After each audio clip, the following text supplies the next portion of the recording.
For centuries, ancient masters have known a secret. The mind finds its deepest rest not through force or technique, but through the gentle guidance of timeless wisdom that speaks directly to the soul. Tonight, we will journey deep into the heart of this ancient wisdom. Before we begin, feel free to share what time it is and where you're listening from. What you're about to hear isn't meditation in any traditional sense. These are wisdom stories, flowing one into another like a peaceful river, each carrying you further from the noise of daily life and deeper into natural, healing sleep. No effort is required, no special breathing techniques, no trying to empty your mind. Just the quiet relaxation of listening as these beautiful tales unfold, each one a soft step on the path to profound rest. So close your eyes if you haven't already. Let your breathing slow to its own natural rhythm. There's nowhere you need to go, nothing you need to figure out. Simply rest here. There lived once, in a mountain monastery far from the noise of cities, a young monk named Kogen. Like you, he knew the challenge of quieting an active mind. He had come to the monastery seeking peace, but found instead that his thoughts seemed even louder in the supposed silence of the temple. Each evening, as the other monks settled easily into meditation, Kogen would sit on his cushion, fighting an inner war. His mind raced with worries about tomorrow's duties, replaying conversations from the day, spinning stories about what others might think of him. The harder he tried to find silence, the louder his thoughts became. Night after night, Kogen would leave the meditation hall frustrated and exhausted. His sleep was fitful, disturbed by the same restless energy that plagued his sitting practice. He began to despair that peace was not meant for someone like him, someone whose mind simply wouldn't cooperate with stillness. One evening, feeling particularly defeated after another session of mental chaos, Kogen wandered into the monastery garden. The moon was full, casting silver light across the carefully tended stones and plants. He sat on a wooden bench beneath an old pine tree, not to meditate, but simply because he was too tired to walk further. As he sat there, not trying to be peaceful, not attempting any spiritual practice, Kogen began to notice something he had never observed before. The night was not silent at all. Water trickled softly from a small fountain. Wind whispered through the pine needles above his head. In the distance, a night bird offered its gentle call to the darkness. But beneath and around all these sounds was something else. A vast, welcoming silence that wasn't the absence of sound, but rather the spacious awareness in which all sounds arose and faded. The trickling water didn't disturb this silence. The wind didn't break it. Even his own breathing seemed to rest within it, rather than interrupt it. For the first time in months, Kogen felt his shoulders drop. His breathing deepened without effort. The tight knot of anxiety in his chest began to soften and release. He sat in the garden for hours that night, not meditating in any formal sense, but simply resting in the discovery that silence was not something he needed to create. It was already there, always there, waiting patiently for him to notice. From that night forward, Kogen's practice transformed. When thoughts arose during meditation, he no longer fought them. Instead, he listened for the silence in which they appeared. When anxiety visited his mind, he welcomed it into the vast spaciousness he had discovered beneath the pine tree. His sleep became deep and natural, arising from the same trust in stillness that had found him in the moonlit garden. Years later, when students came to him with their own struggles to find peace, Kogen would take them to that same garden bench. "Listen," he would say simply, not to the sounds, but to what holds the sounds. Not to your thoughts, but to what observes the thinking. Rest there. Like Kogan, you can discover that the peace you seek is not something you must earn through perfect effort. It's not a reward for having the right thoughts or the most disciplined practice. Peace is your natural state, the ground of being that remains constant beneath all the activity of daily life. Right now, as you listen to these words, that same silence is available to you. You don't need to go to a mountain monastery or sit in a special garden. The spacious awareness that holds all experience is here with you now, closer than your next breath. Notice how your body naturally knows how to rest when you stop insisting that it stay alert. Notice how your breath deepens and slows when you're not trying to control it. This innate wisdom of relaxation is always available. You need only stop working against it. There was once a tea master renowned throughout his province for the perfect ceremonies he conducted. Students traveled from distant cities to learn from him, impressed by his graceful movements, his precise timing, his seemingly effortless mastery of every detail. One day, a visitor noticed that before each ceremony, the master would sit quietly with an empty teacup in his hands. He would hold it for several minutes, sometimes closing his eyes, sometimes gazing into its hollow interior. Curious, the visitor finally asked about this unusual practice. The master smiled and handed the visitor the empty cup. "What do you see?" he asked. "Nothing," the visitor replied. "It's empty." "Exactly," said the master. "And because it's empty, it can receive the tea. If it were already full, even with the most precious liquid, it could hold nothing new. Each day I sit with this empty cup to remember the great teaching it offers." "What teaching is that?" asked the visitor. "That emptiness is not lack, but capacity. That stillness is not absence, but potential. Before I can serve tea with presence and grace, I must first empty myself of the day's accumulations. The worries I've collected, the plans I've been carrying, the tensions I've gathered without noticing." The master paused, cradling the cup gently. "This empty vessel teaches me that rest is not earned through exhaustion, but discovered through letting go.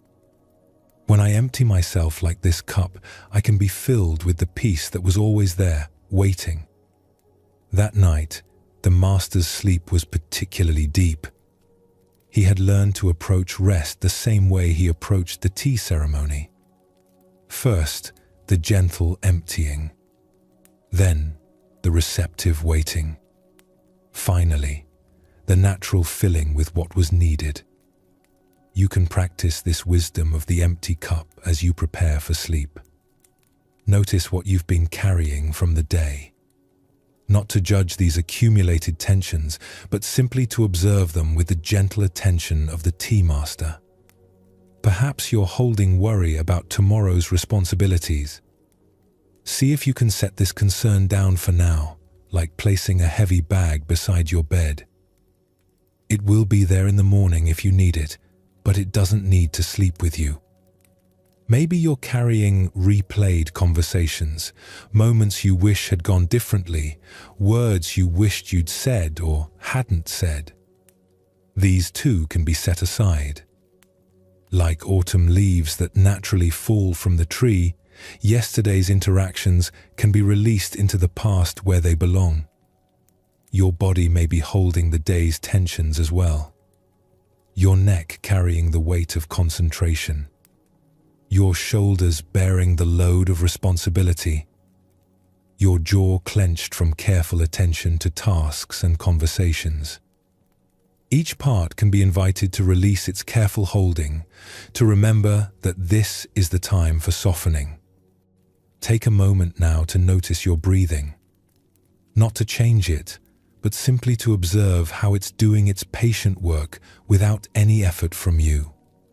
Your next inhale arrives without your planning or forcing. Your exhale releases without your control.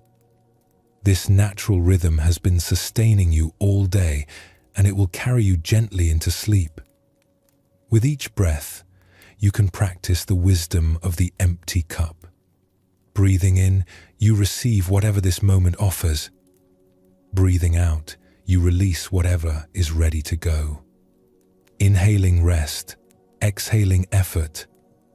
Inhaling peace, exhaling the day's accumulations. The breath knows how to slow itself as your body prepares for sleep. It knows how to deepen and soften without any guidance from your thinking mind.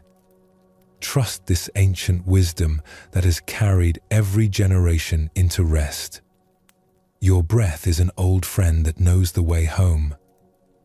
There's a beautiful practice in the Zen tradition called just sitting. It's remarkably simple, almost disappointingly so to those who expect spiritual practice to be complex and effortful. Just sitting means exactly what it sounds like. Sitting with what is, without trying to improve or change or fix anything. As you rest now, you can practice just lying. Lying with what is present. Lying with whatever sounds reach your ears from the world around you. Lying with whatever thoughts move through your mind like clouds across the sky. Lying with whatever sensations arise in your body as it settles into rest.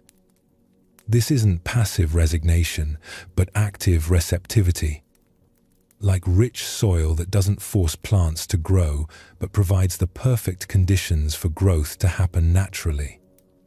You're creating the conditions for sleep to arise organically from your willingness to be present with this moment.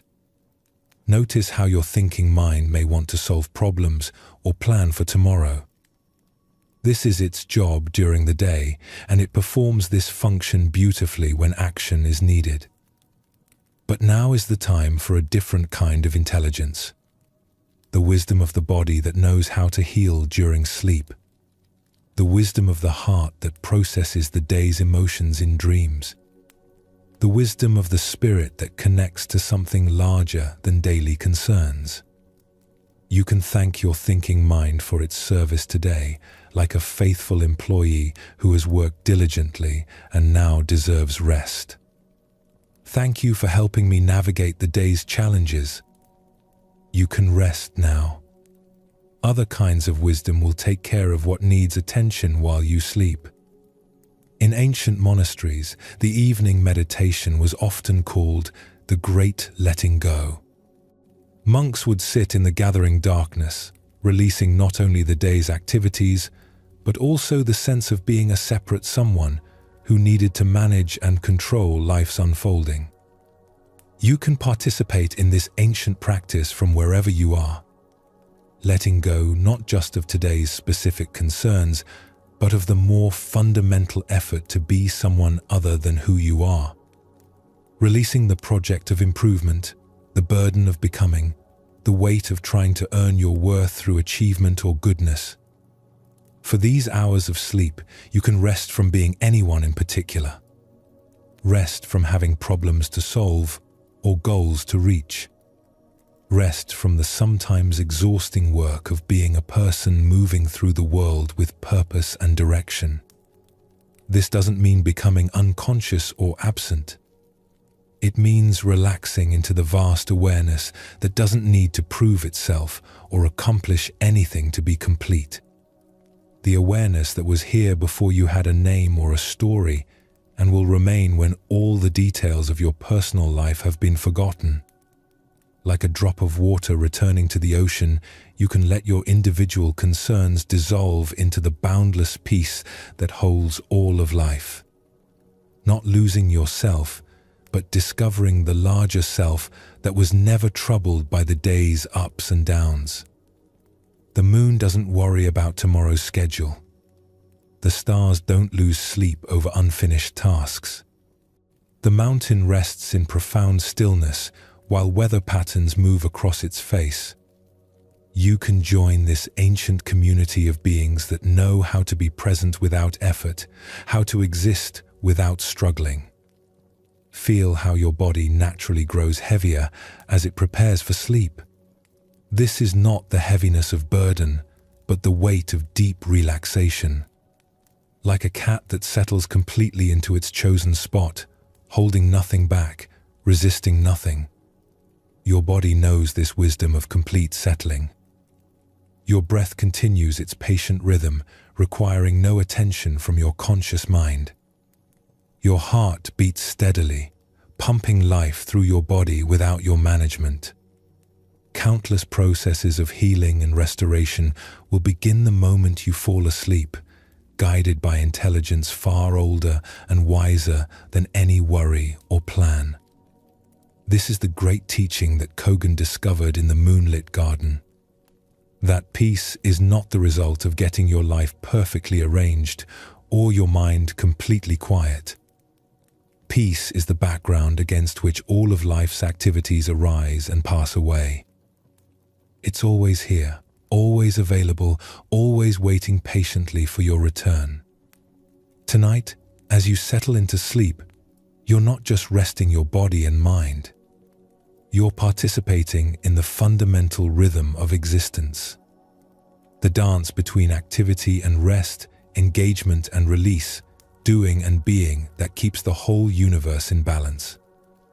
Rest well, knowing that this time of letting go serves not only your own restoration, but the healing of the world. When you wake tomorrow, you'll carry something of this peace back into your daily activities. Like a spring that's been allowed to refill, you'll have something genuine to offer from the overflow of your own well-being. For now, there's nothing to do but receive the gift of this moment. Nothing to accomplish but the sweet surrender to sleep's ancient call.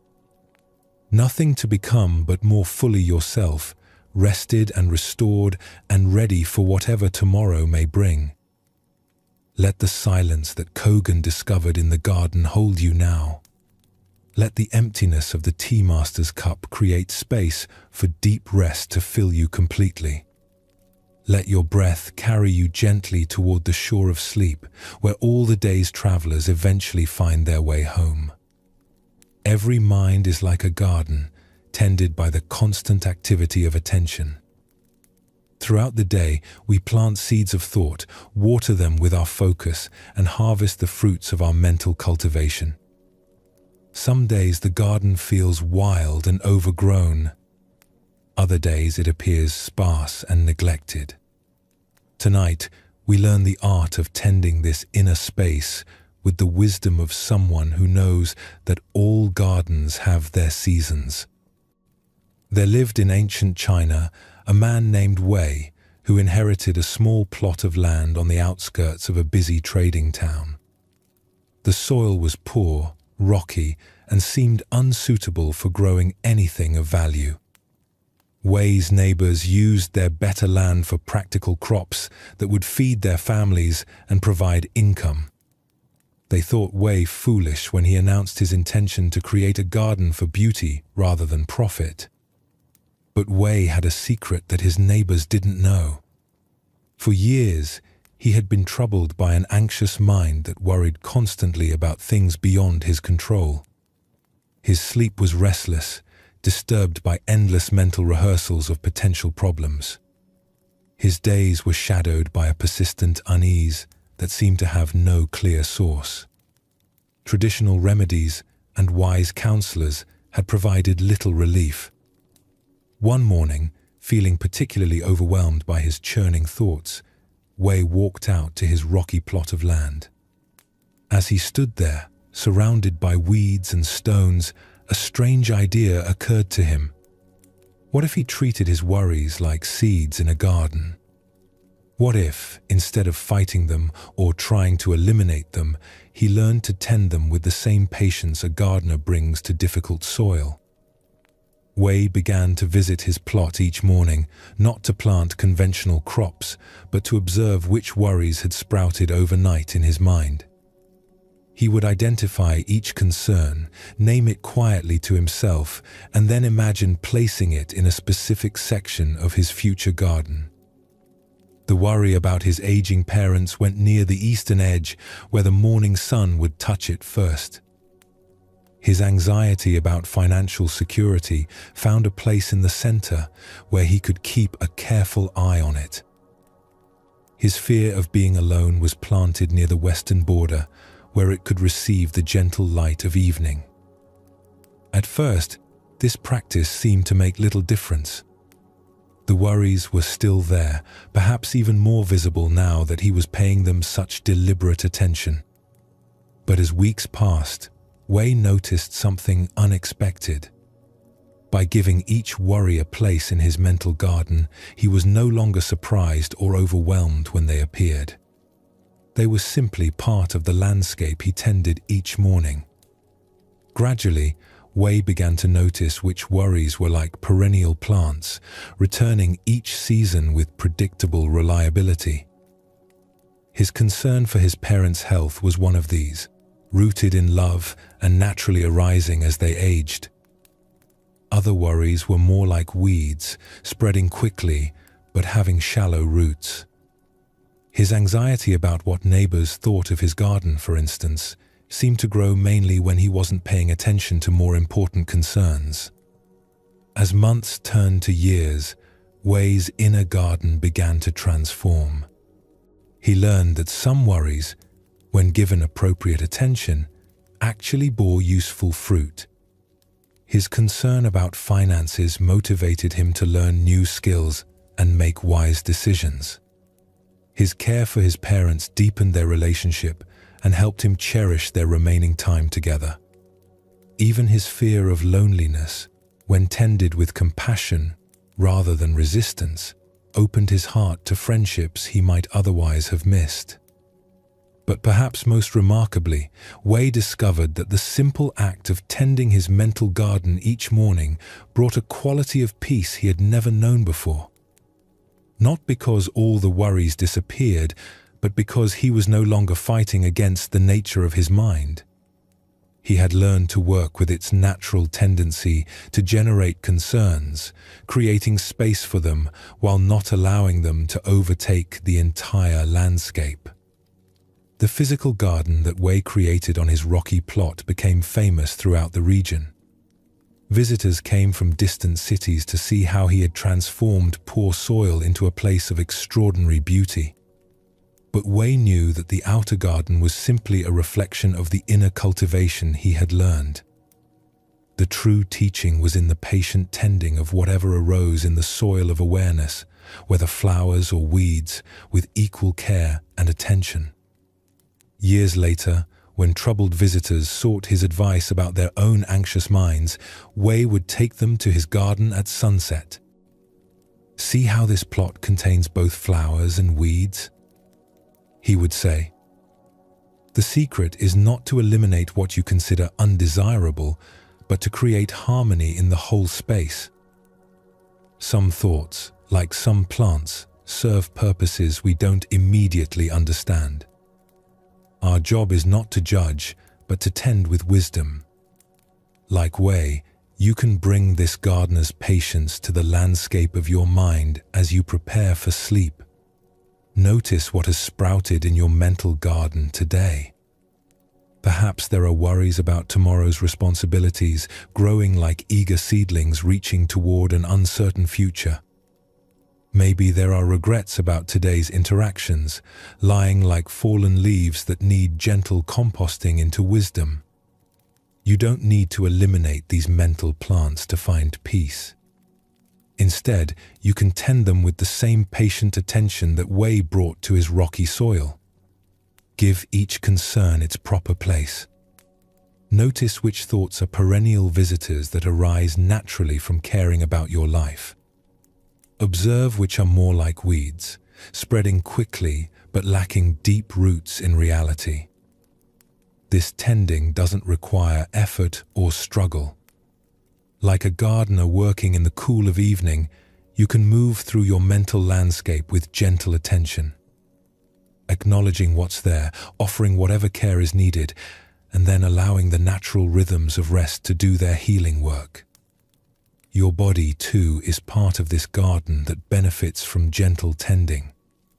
Notice where physical tension has accumulated like tight buds that need to open. Your shoulders may be holding stress like a plant holding water during drought.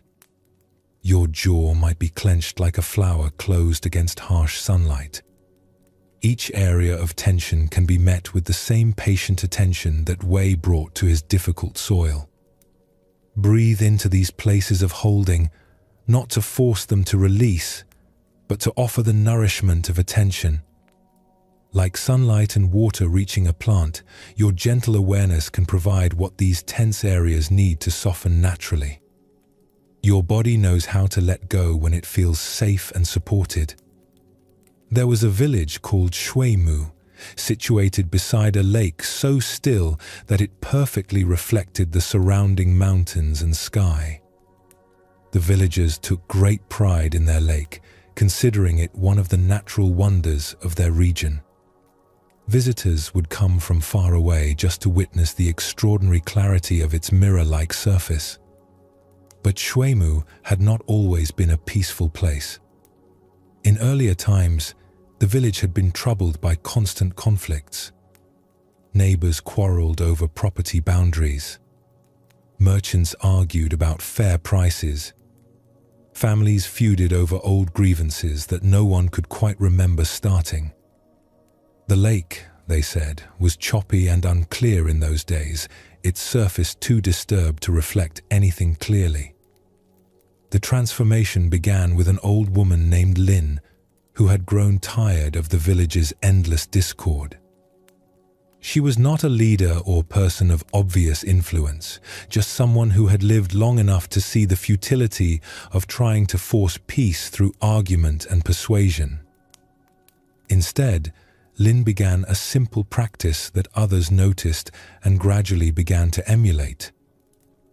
Each morning before dawn, Lin would walk to the edge of the lake and sit quietly on a large stone that jutted into the water. She would remain there as the sun rose, not praying or meditating in any formal sense, but simply resting her attention on the lake's surface. She watched how the slightest breeze would create ripples, how the movement of a fish would send circles spreading across the water, how gradually, as the air grew still, the surface would return to perfect clarity. At first, other villagers thought Lin was perhaps becoming senile, sitting by the lake talking to herself. But as they passed by on their way to morning tasks, some began to notice something unusual. The old woman wasn't talking at all. She was simply sitting in complete stillness, her attention so peaceful and steady that it seemed to influence the very air around her. Curious children began to join Lin some mornings, drawn by the unusual quality of silence she maintained. They would sit beside her on smaller stones, trying to imitate her peaceful posture. Without any instruction, they found themselves naturally drawn into the same restful observation. They watched how their own excited chatter would create ripples in the lake's surface, while their quiet attention allowed it to return to mirror-like clarity. As weeks passed, more villagers began to visit the lake during Lin's morning sitting. They came not for any particular teaching, but simply because the space around the old woman felt different from the rest of the village. Less hurried, less conflicted, more spacious. Sitting there, watching the lake's surface respond to the subtlest influences, they began to notice something similar happening in their own minds. Just as the lake would ripple when disturbed and clear when left alone, their thoughts would agitate when pushed and settle when given space. The same arguments that had seemed so important and urgent in the village began to feel less compelling in the presence of the lake's natural peace. Old grievances started to seem as insignificant as yesterday's weather patterns. Gradually, the village began to transform. Not through any dramatic interventions or imposed solutions, but through the quiet influence of people who had learned to tend their inner stillness the way Lin tended her morning practice by the lake. Disputes still arose, but they were handled with less heat and more patience. Neighbors began to listen to each other more carefully, curious about perspectives different from their own. The lake itself seemed to respond to this shift in the village's atmosphere. Visitors remarked that its surface had become even more clear and reflective than in previous years. Some said this was merely coincidence, but the villagers knew better.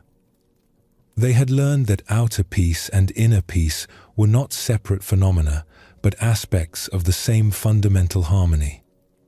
Lin lived to be very old, continuing her morning practice by the lake until her final days. When she died, the villagers placed a small memorial stone beside her usual sitting spot.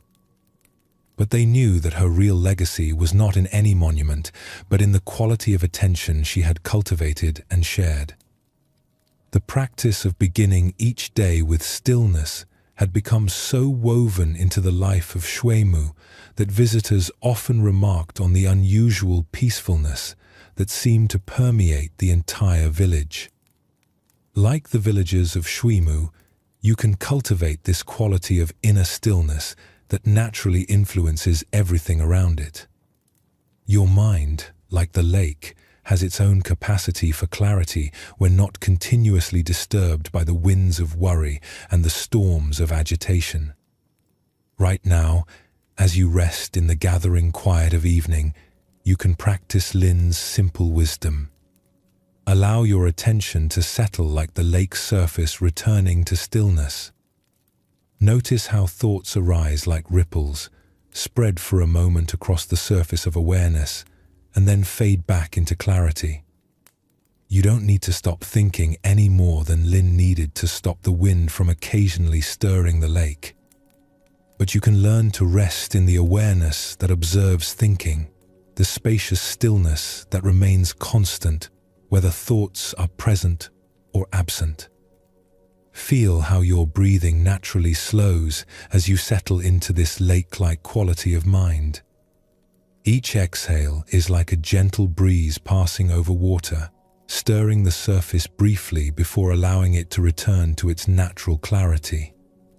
Each inhale brings fresh stillness, like the early morning air that Lin breathed beside her beloved lake. Your body can participate in this settling as well. Like sediment that clouds water gradually sinking to the bottom, allowing the liquid above to become transparent, physical tension can be allowed to settle downward. The effort of the day, the holding patterns of concentration and care can sink into the earth beneath you, leaving your awareness clear and spacious. This is not a practice you need to master or perfect. Like tending a garden or sitting beside a lake, it's simply a way of being present with what is, allowing natural processes of settling and clearing to occur without interference. The wisdom is already there in your body's knowledge of how to rest, in your mind's capacity for stillness, in your heart's longing for peace. Wei the gardener discovered that fighting against his worries only strengthened them, while gentle attention allowed them to find their proper place in the landscape of his mind. Lin the lake-sitter learned that forcing stillness was impossible, but creating conditions for natural settling was always available. Tonight, you can apply both of these teachings as you prepare for sleep. Tend whatever arises in your mental garden with patient attention. Allow your inner lake to settle into the clarity that is its natural state.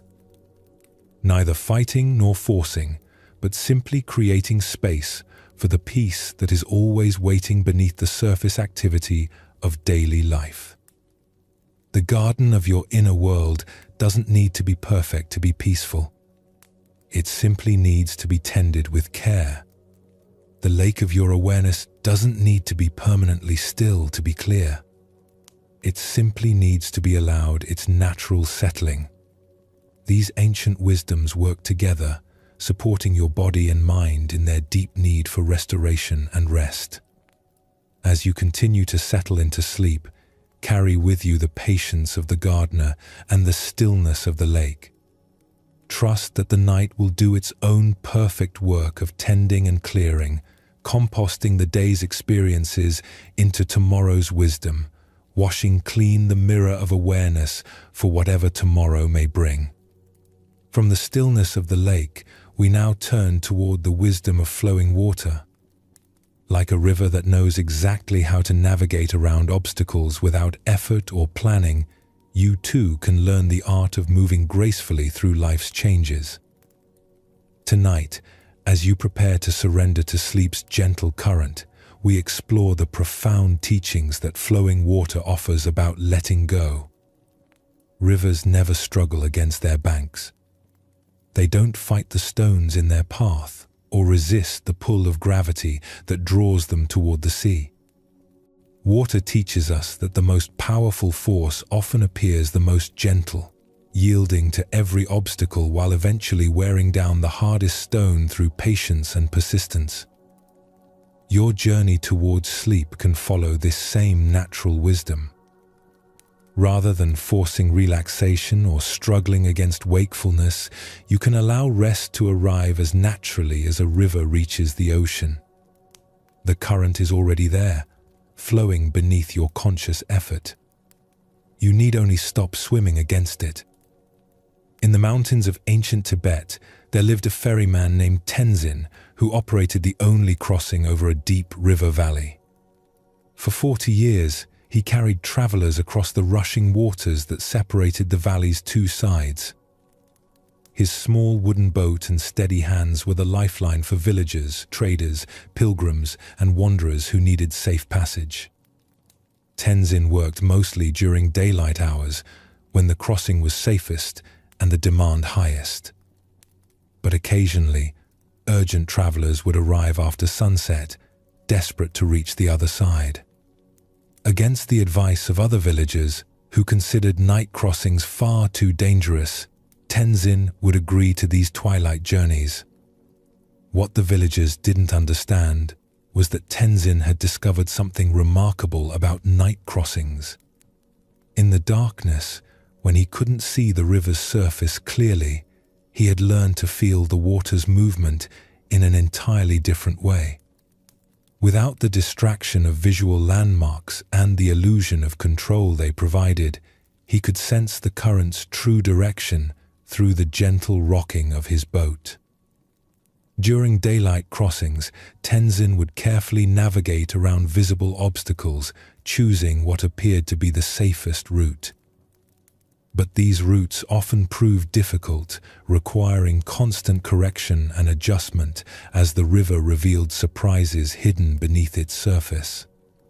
The harder he tried to control the crossing, the more challenging it became. In the darkness, however, Tenzin learned to trust the river itself to guide their passage. He would push off from shore and then allow the current to show him the way. His boat would drift slightly downstream, following channels he couldn't see but could feel through the subtle movements of the water. These night journeys, which had initially terrified him, became the most peaceful and efficient crossings of all. One evening, a young merchant arrived just as the sun was setting, frantic with worry about reaching his destination. His goods were perishable, his customers waiting, his livelihood dependent on crossing that night. Tenzin agreed to take him, despite the man's obvious anxiety about traveling in darkness. As they pushed off from shore, the merchant gripped the sides of the boat tightly, his body rigid with fear. "How can you possibly navigate safely when you can't see where we're going?" he demanded. Tenzin smiled and gestured toward the water around them. "Watch," he said simply. Instead of rowing frantically against the current or trying to maintain a straight line across the river, he allowed the boat to drift with the water's natural flow. He used his oars not to fight the current, but to make small adjustments that worked with the river's own movement. During the day, Tenzin explained as they glided smoothly across the dark water. "I think I can see where I should go. I plan my route based on what appears to be the best path. But the river has its own wisdom about the safest crossing, and this wisdom is clearer when I stop trying to impose my own plan." The merchant gradually relaxed his grip as he felt how smoothly they were moving. "But how do you know we're going in the right direction?" "The river knows," Tenzin replied. "It has been flowing from this mountain to the sea for thousands of years. It knows every stone on the bottom, every shift in the current, every safe passage. When I stop fighting against its knowledge and instead listen to what it's telling me through the movement of the boat, we arrive exactly where we need to be." As they reached the far shore, the merchant was amazed at how effortless the crossing had felt. "I've never experienced anything like that," he said. "It was almost like the river was carrying us." "It was," Tenzin confirmed. "The river carries everything that doesn't resist its flow. Fish don't struggle to swim downstream. Leaves don't fight to float on the surface. Only humans exhaust ourselves trying to go against the natural current." Years later, when Tenzin became too old to ferry passengers, he would sit by the river in the evenings and share his wisdom with anyone who would listen. "Life is like crossing this river," he would say. "We think we need to see clearly and plan carefully to move safely through it. But often the most graceful progress happens when we learn to feel our way, trusting the natural flow of circumstances to guide us." "What about during difficult times?" Visitors would ask. "What about when life feels dangerous or uncertain?" Tenzin would point to the dark water flowing past them. "The river is most honest at night. During the day, the sunlight on the surface can create illusions, making shallow water look deep or deep water look shallow. In darkness, you must rely on true feeling rather than misleading appearances. Life's difficult times are like night crossings.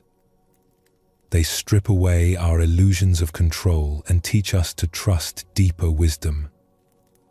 Like Tenzin, you can learn to navigate towards sleep by trusting the natural current rather than fighting against it. Right now, your body's wisdom is already creating the conditions for rest. Your breath is gradually slowing. Your muscles are beginning to release their daily tension. Your mind is starting to drift away from the sharp focus that served you during waking hours. This is the river of sleep beginning to carry you. You don't need to see exactly where it's taking you or understand every aspect of the journey. You simply need to stop resisting the natural flow that's already in motion. Notice how your thinking becomes softer at this time of day. Thoughts move more slowly, like objects floating on a gentle current rather than being pushed rapidly downstream. This is not a failure of mental clarity, but a natural shift toward the kind of consciousness that supports rest and restoration. Your worries about tomorrow don't need to be resolved before you can sleep. Like logs that will float downstream to where they're needed, your concerns can be entrusted to the night's own process of sorting and organizing. Sleep has its own intelligence for placing things in proper perspective. Feel how your body naturally grows heavier as you surrender to rest. This heaviness is not burden, but the pleasant weight of a body that's finally allowing itself to be supported. Like a traveler settling into Tenzin's boat, trusting the ferryman's knowledge of safe passage, you can trust your body's ancient knowledge of how to cross from waking into sleep. There was once a stream that flowed from high mountain peaks down through forests and meadows toward the distant sea. For most of its journey, the stream moved easily, following the natural contours of the landscape, bubbling cheerfully over stones, pooling briefly in quiet eddies before continuing its downward flow. But one day, the stream encountered a massive boulder that had fallen across its path during a rock slide. The stone was far too large to flow around, too solid to wear away quickly, and seemed to block completely the route the stream had followed for countless years. At first, the stream tried to force its way through the tiny gaps on either side of the boulder. It gathered its force and rushed against the stone with all the pressure it could muster. But the boulder remained unmoved, and the stream only exhausted itself in the effort. The water began to back up behind the obstacle, creating a small lake where there had been free flow. For days, the stream struggled against this unexpected blockage, growing increasingly frustrated with its inability to continue along its familiar path. It had always moved so easily before, flowing naturally from high places to low, following the path of least resistance. Now it seemed stuck, trapped by circumstances beyond its control. But gradually, something interesting began to happen. As the water backed up behind the boulder, it started to explore other possibilities.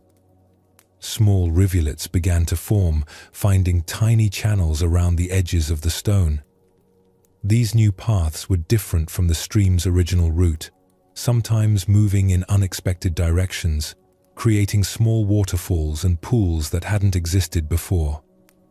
The stream discovered that by spreading out and exploring multiple new channels, it could eventually flow around the boulder without needing to move it or break through it.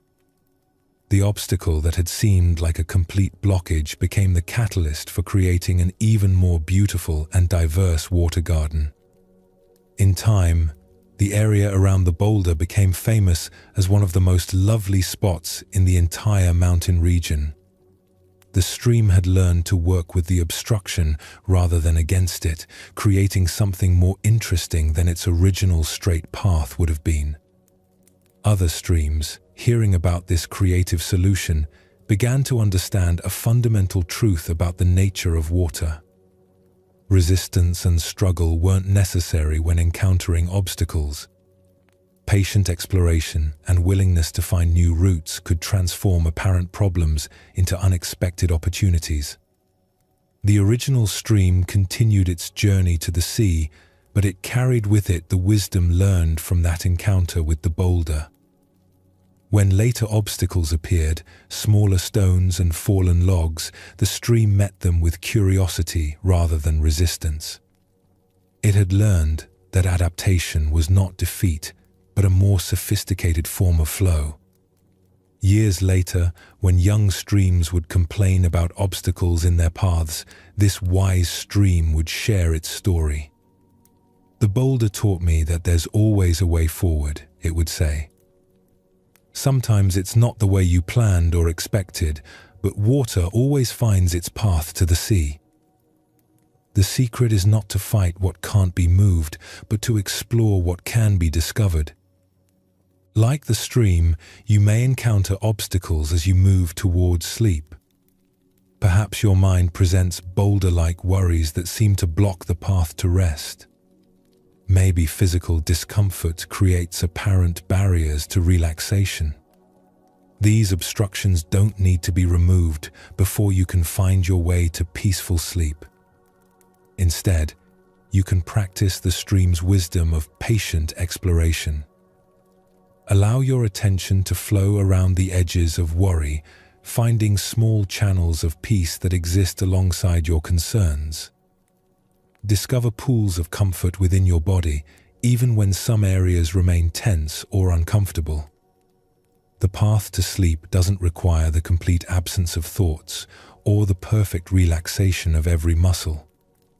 Like water finding multiple channels around an obstacle, your awareness can discover rest in unexpected places. A few deep breaths can create their own current toward peace. The weight of your head on the pillow can anchor you in present moment comfort. The sound of your heartbeat can become a rhythm that carries you downstream towards sleep.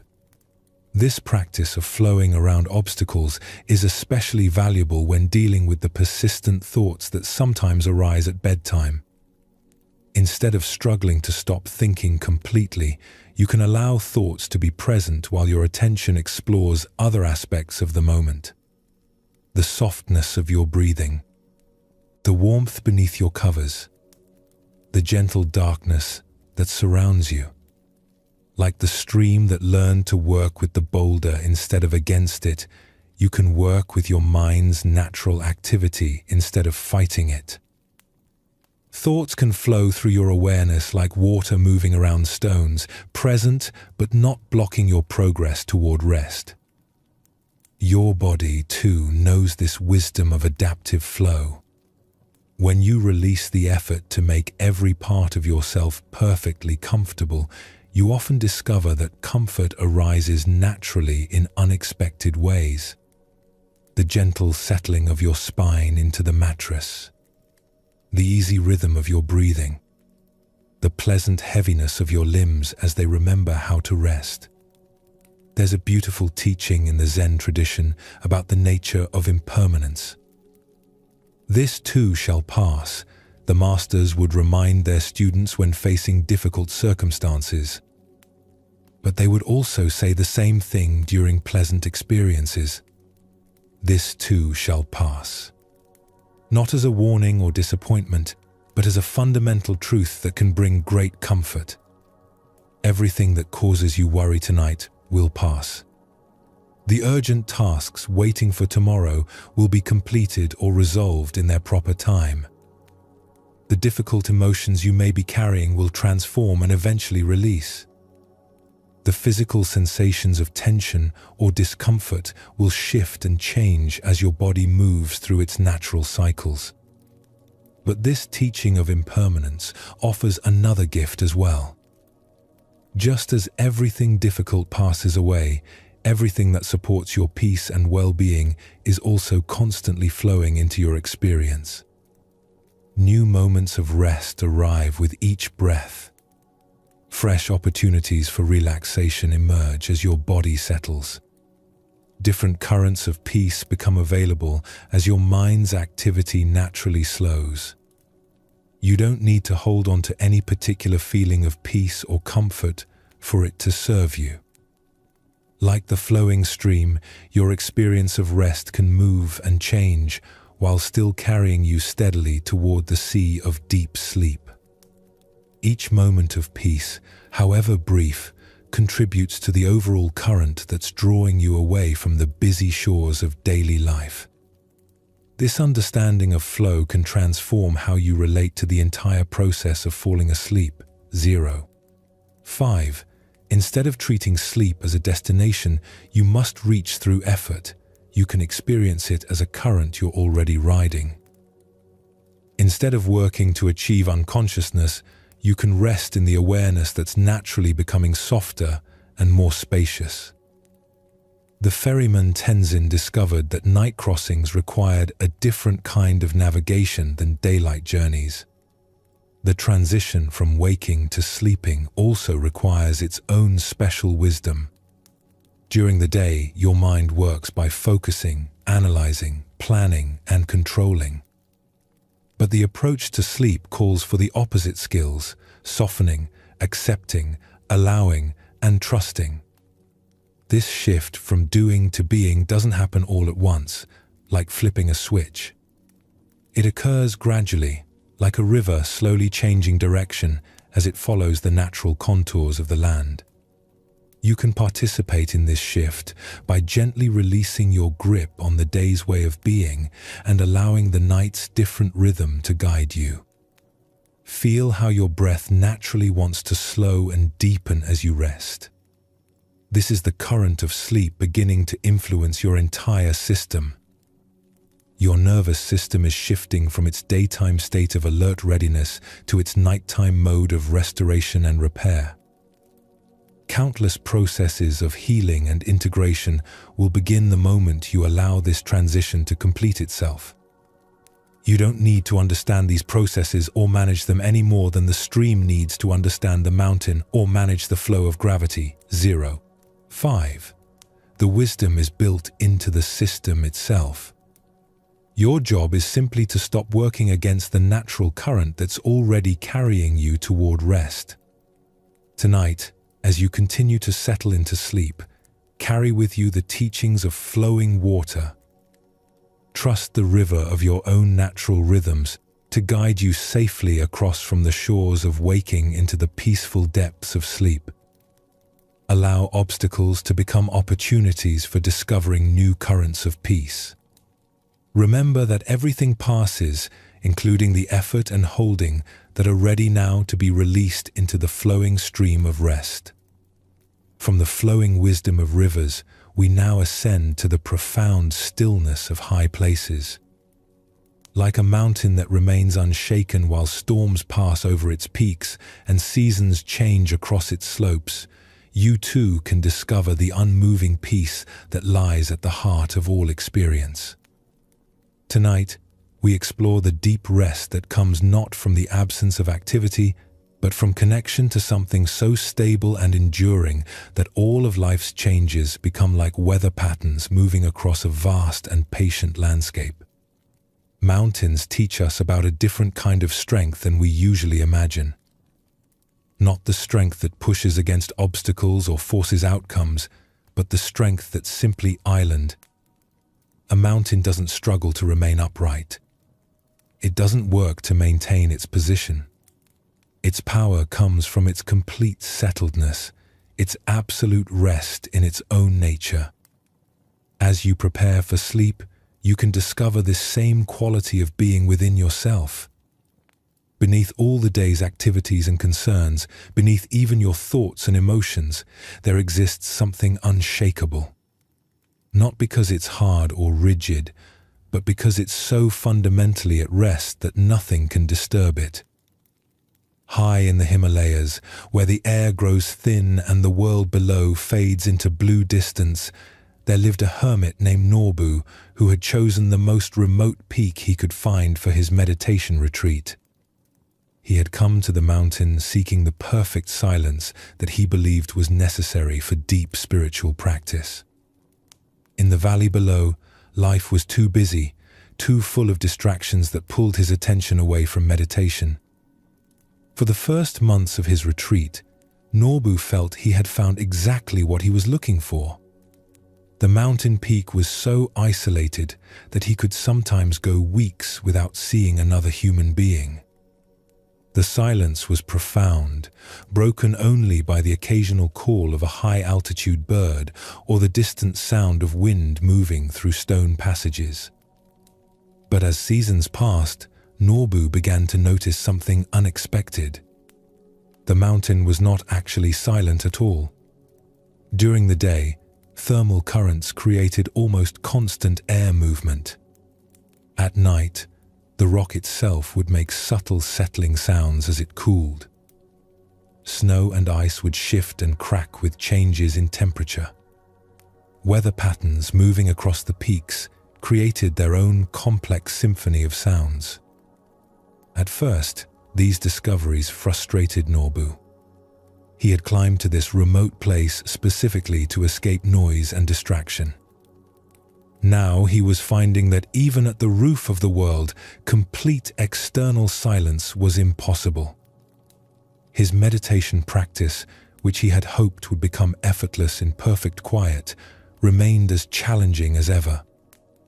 One winter evening, during a particularly fierce storm that had trapped Norbu in his small stone shelter for 3 days, he reached a moment of complete discouragement.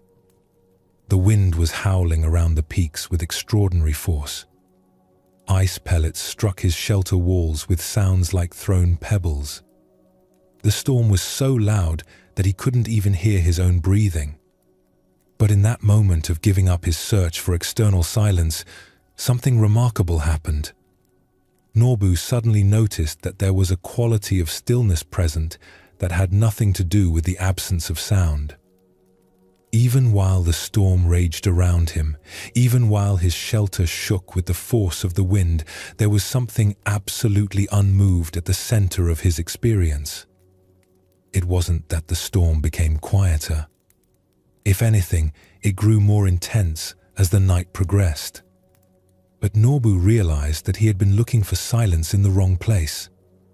The peace he sought wasn't in his environment, but in the awareness that was observing the environment. The storm could rage as powerfully as it wanted without disturbing the spacious stillness in which all sounds arose and faded. From that night forward, Nobu's practice transformed completely. Instead of trying to create perfect external conditions for meditation, he learned to rest in the unchanging awareness that remained constant whether his surroundings were quiet or noisy, calm or chaotic. He discovered that this inner stability was actually more reliable than any external situation, which could change without warning. When spring arrived and other pilgrims began to visit Nobu's mountain retreat, they were amazed by the quality of peace that surrounded him. They expected someone who had spent years in isolation to be either completely serene or perhaps a bit strange from too much solitude. Instead, they found a man who seemed completely at ease regardless of what was happening around him. "Master," one visitor asked, "how did you achieve such perfect tranquility? Is it because you've been living in this place of ultimate silence?" Nobu laughed and gestured toward the peaks around them, where wind was creating its usual complex music among the rocks. "Listen," he said. "Do you hear silence?" The visitor listened carefully and had to admit that he heard many sounds: wind, distant rockfall, the calls of birds, even the sound of his own breathing and heartbeat. "Then where is the peace you're experiencing right now?" Nobu asked. The visitor paused, suddenly noticing that despite all the sounds around them, there was indeed a quality of profound stillness present. "I'm not sure," he admitted. "I can hear all these sounds, but somehow there's also silence." "That's the mountain's real teaching," Nobu explained. "True silence isn't the absence of sound. It's the space in which all sounds appear.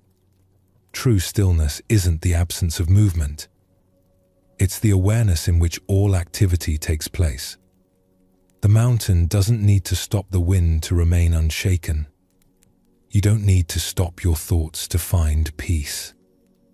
Years later, when Nobu eventually descended from his mountain retreat, people were surprised by how easily he adapted to life in busy valleys and crowded towns.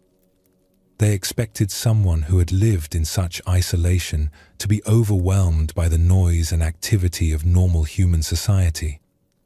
Instead, Nobu moved through the busiest marketplaces with the same unshakable calm he had cultivated on his remote peak.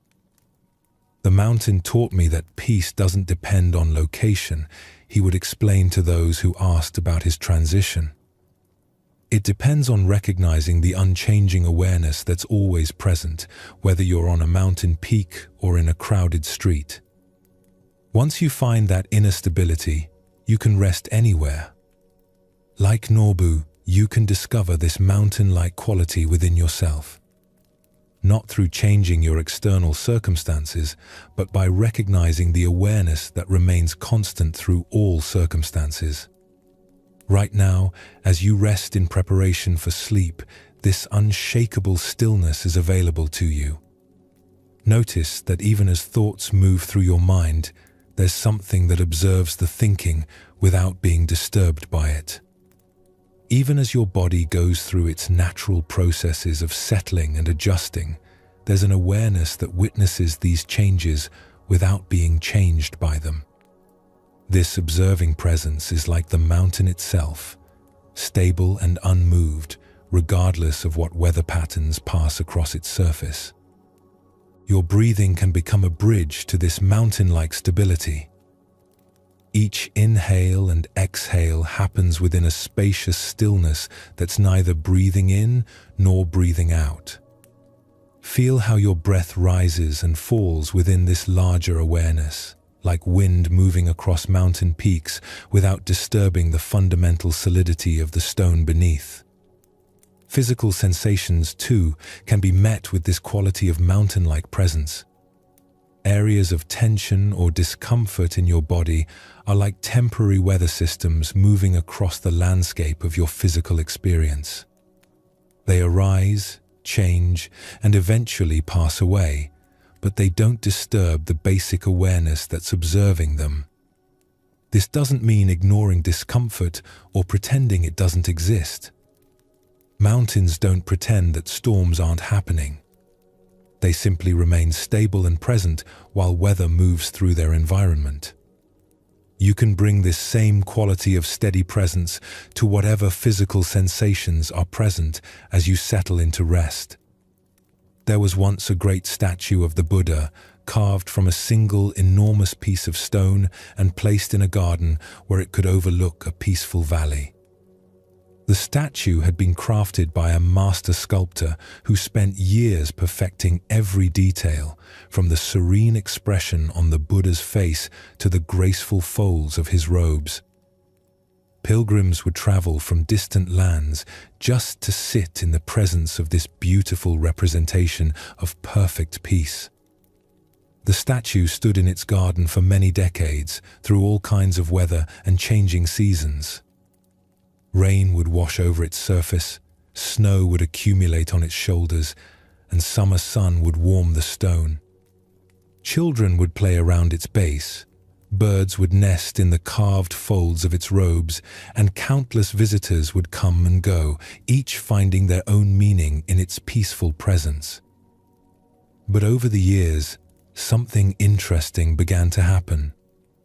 A young monk who tended the garden started to notice that different people seemed to see different things in the statue's expression. Some visitors spoke of the profound sadness they perceived in the Buddha's face, saying it reflected their own grief and loss. Others saw infinite compassion, feeling that the statue understood their struggles with patience and love. Still, others described a joy so complete that it seemed to transform their own capacity for happiness. The monk was puzzled by these varied interpretations. The statue itself never changed, carved as it was from unchanging stone.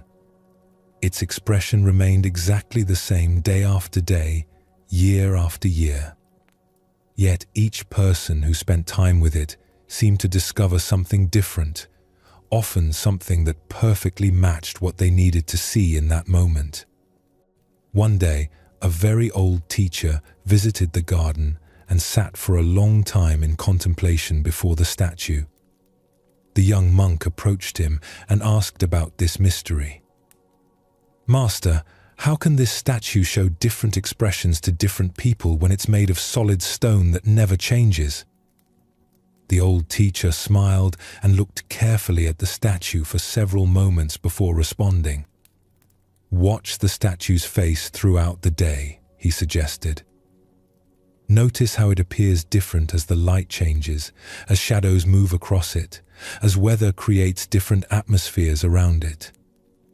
The stone itself doesn't change, but our perception of it shifts with conditions." The monk followed this advice and was amazed by what he discovered. In the soft light of dawn, the Buddha's face seemed to glow with gentle awakening.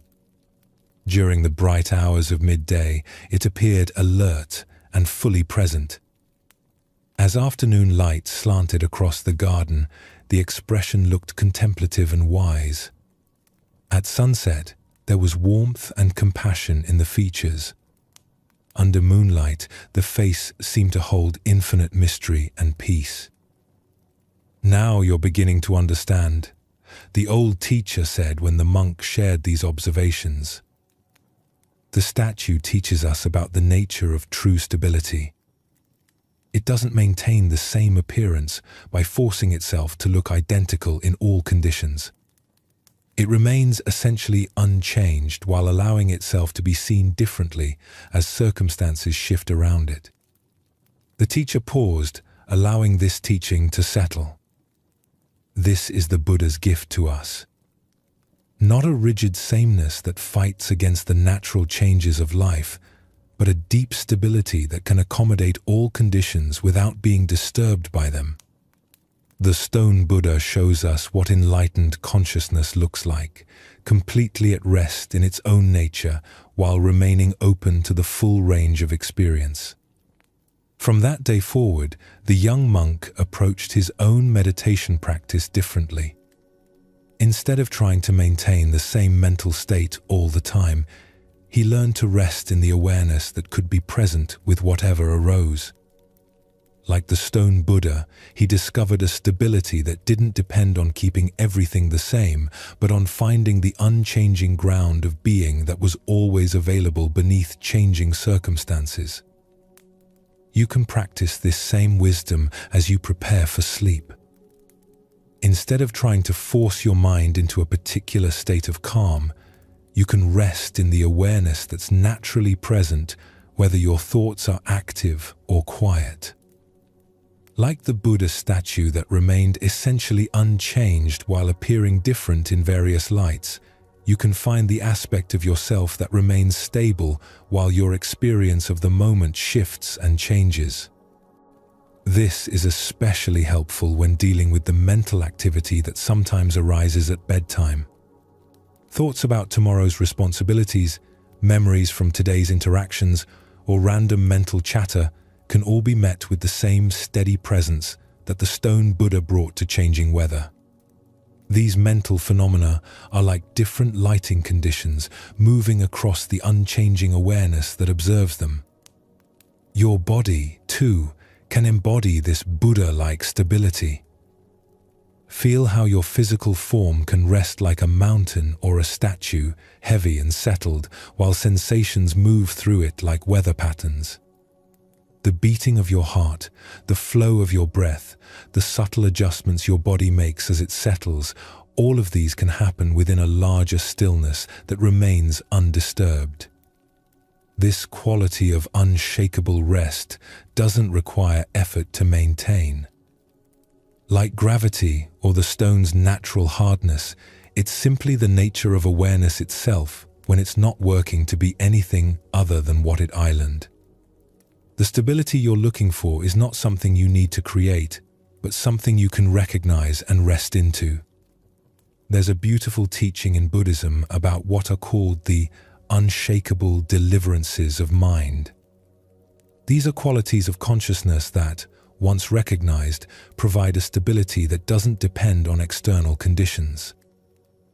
Like a mountain that remains solid whether storms are raging or clear skies prevail, these inner qualities offer refuge regardless of what's happening in the changing circumstances of life.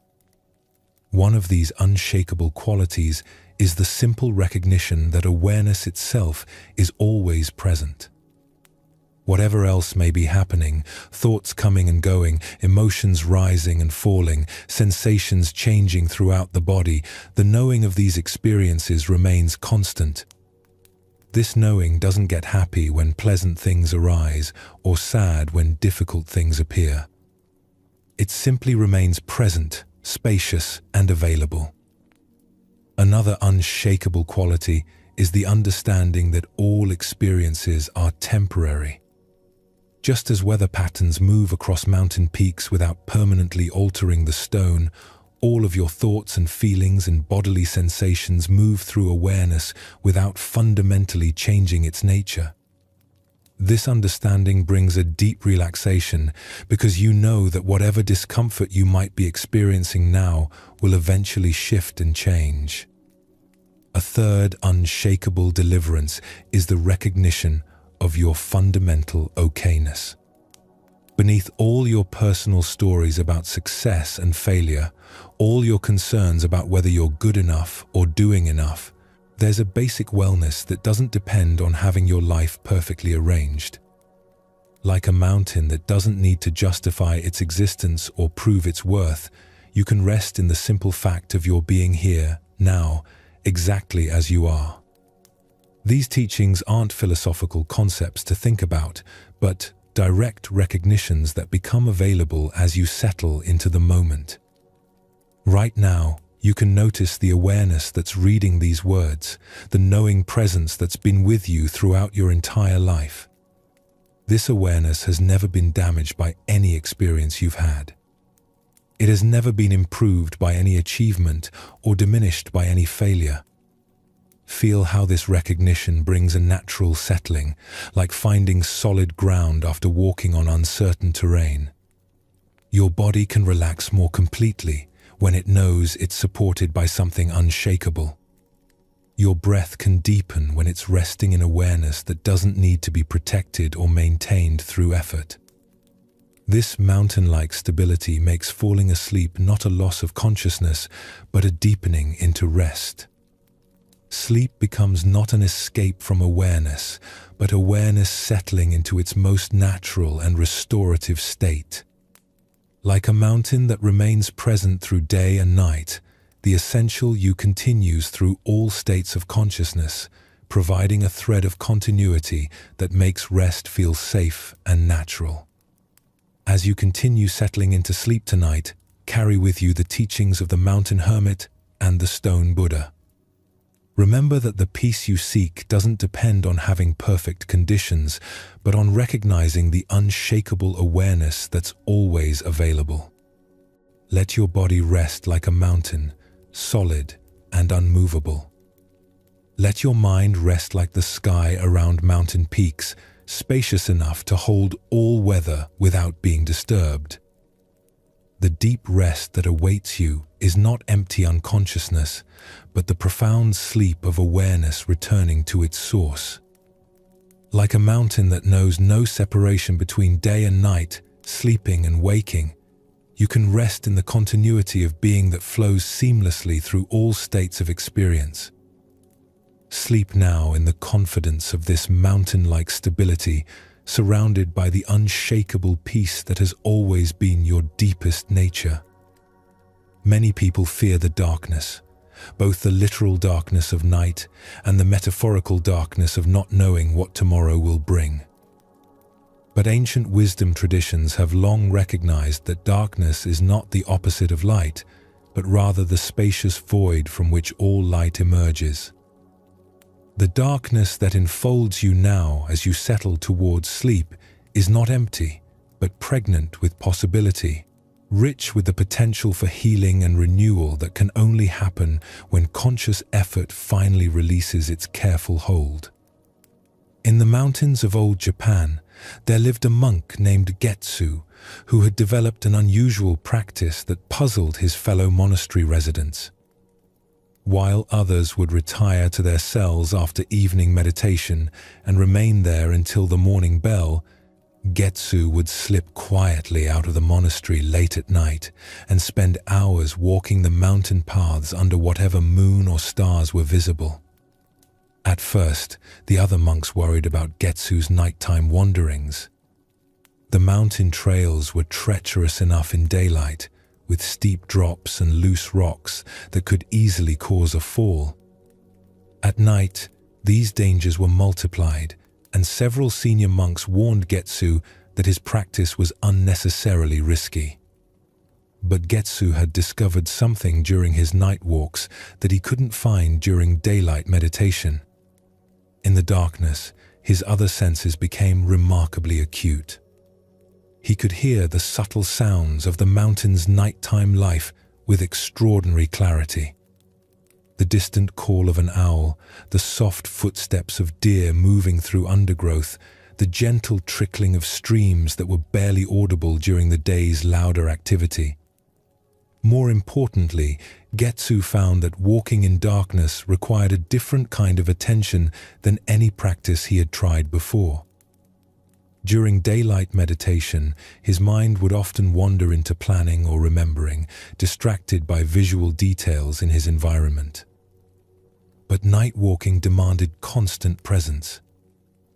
Each step required careful attention to the ground beneath his feet, to the subtle signs that indicated whether the path was safe or dangerous.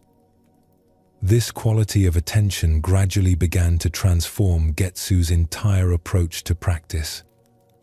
During his night walks, he wasn't trying to achieve any particular state of mind or work through specific spiritual problems.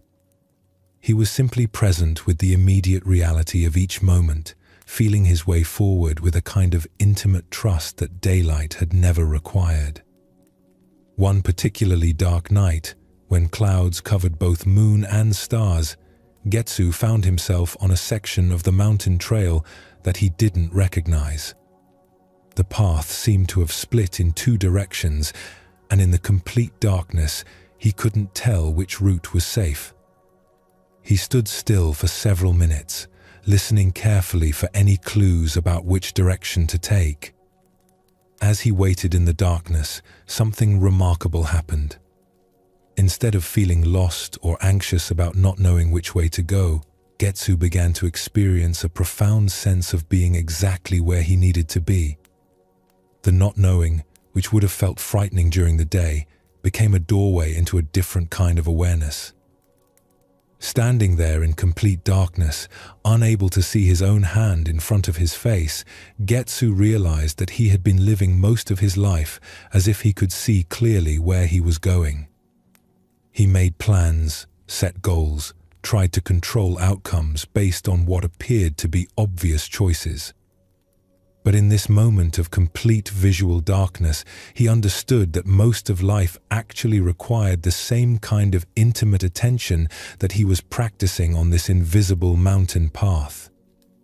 As he stood quietly in the darkness, Getsu's other senses began to provide the guidance he needed. A slight breeze carried the scent of pine trees, indicating which direction led deeper into the forest.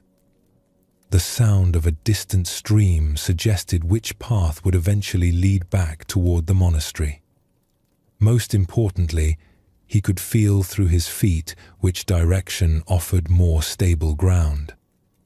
By the time the first light of dawn began to illuminate the mountain peaks, Getsu had found his way safely back to the monastery. But more than that, he had discovered a new relationship with uncertainty that would transform his spiritual practice for the rest of his life.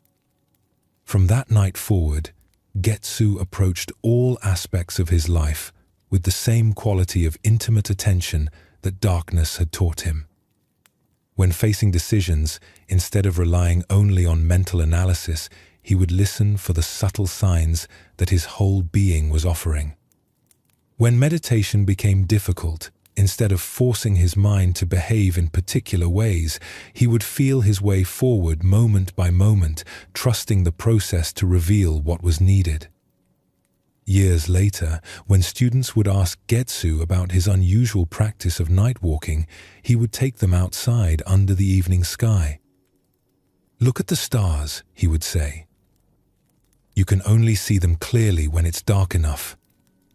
Some truths can only be discovered when we stop trying to illuminate everything with the harsh light of mental effort.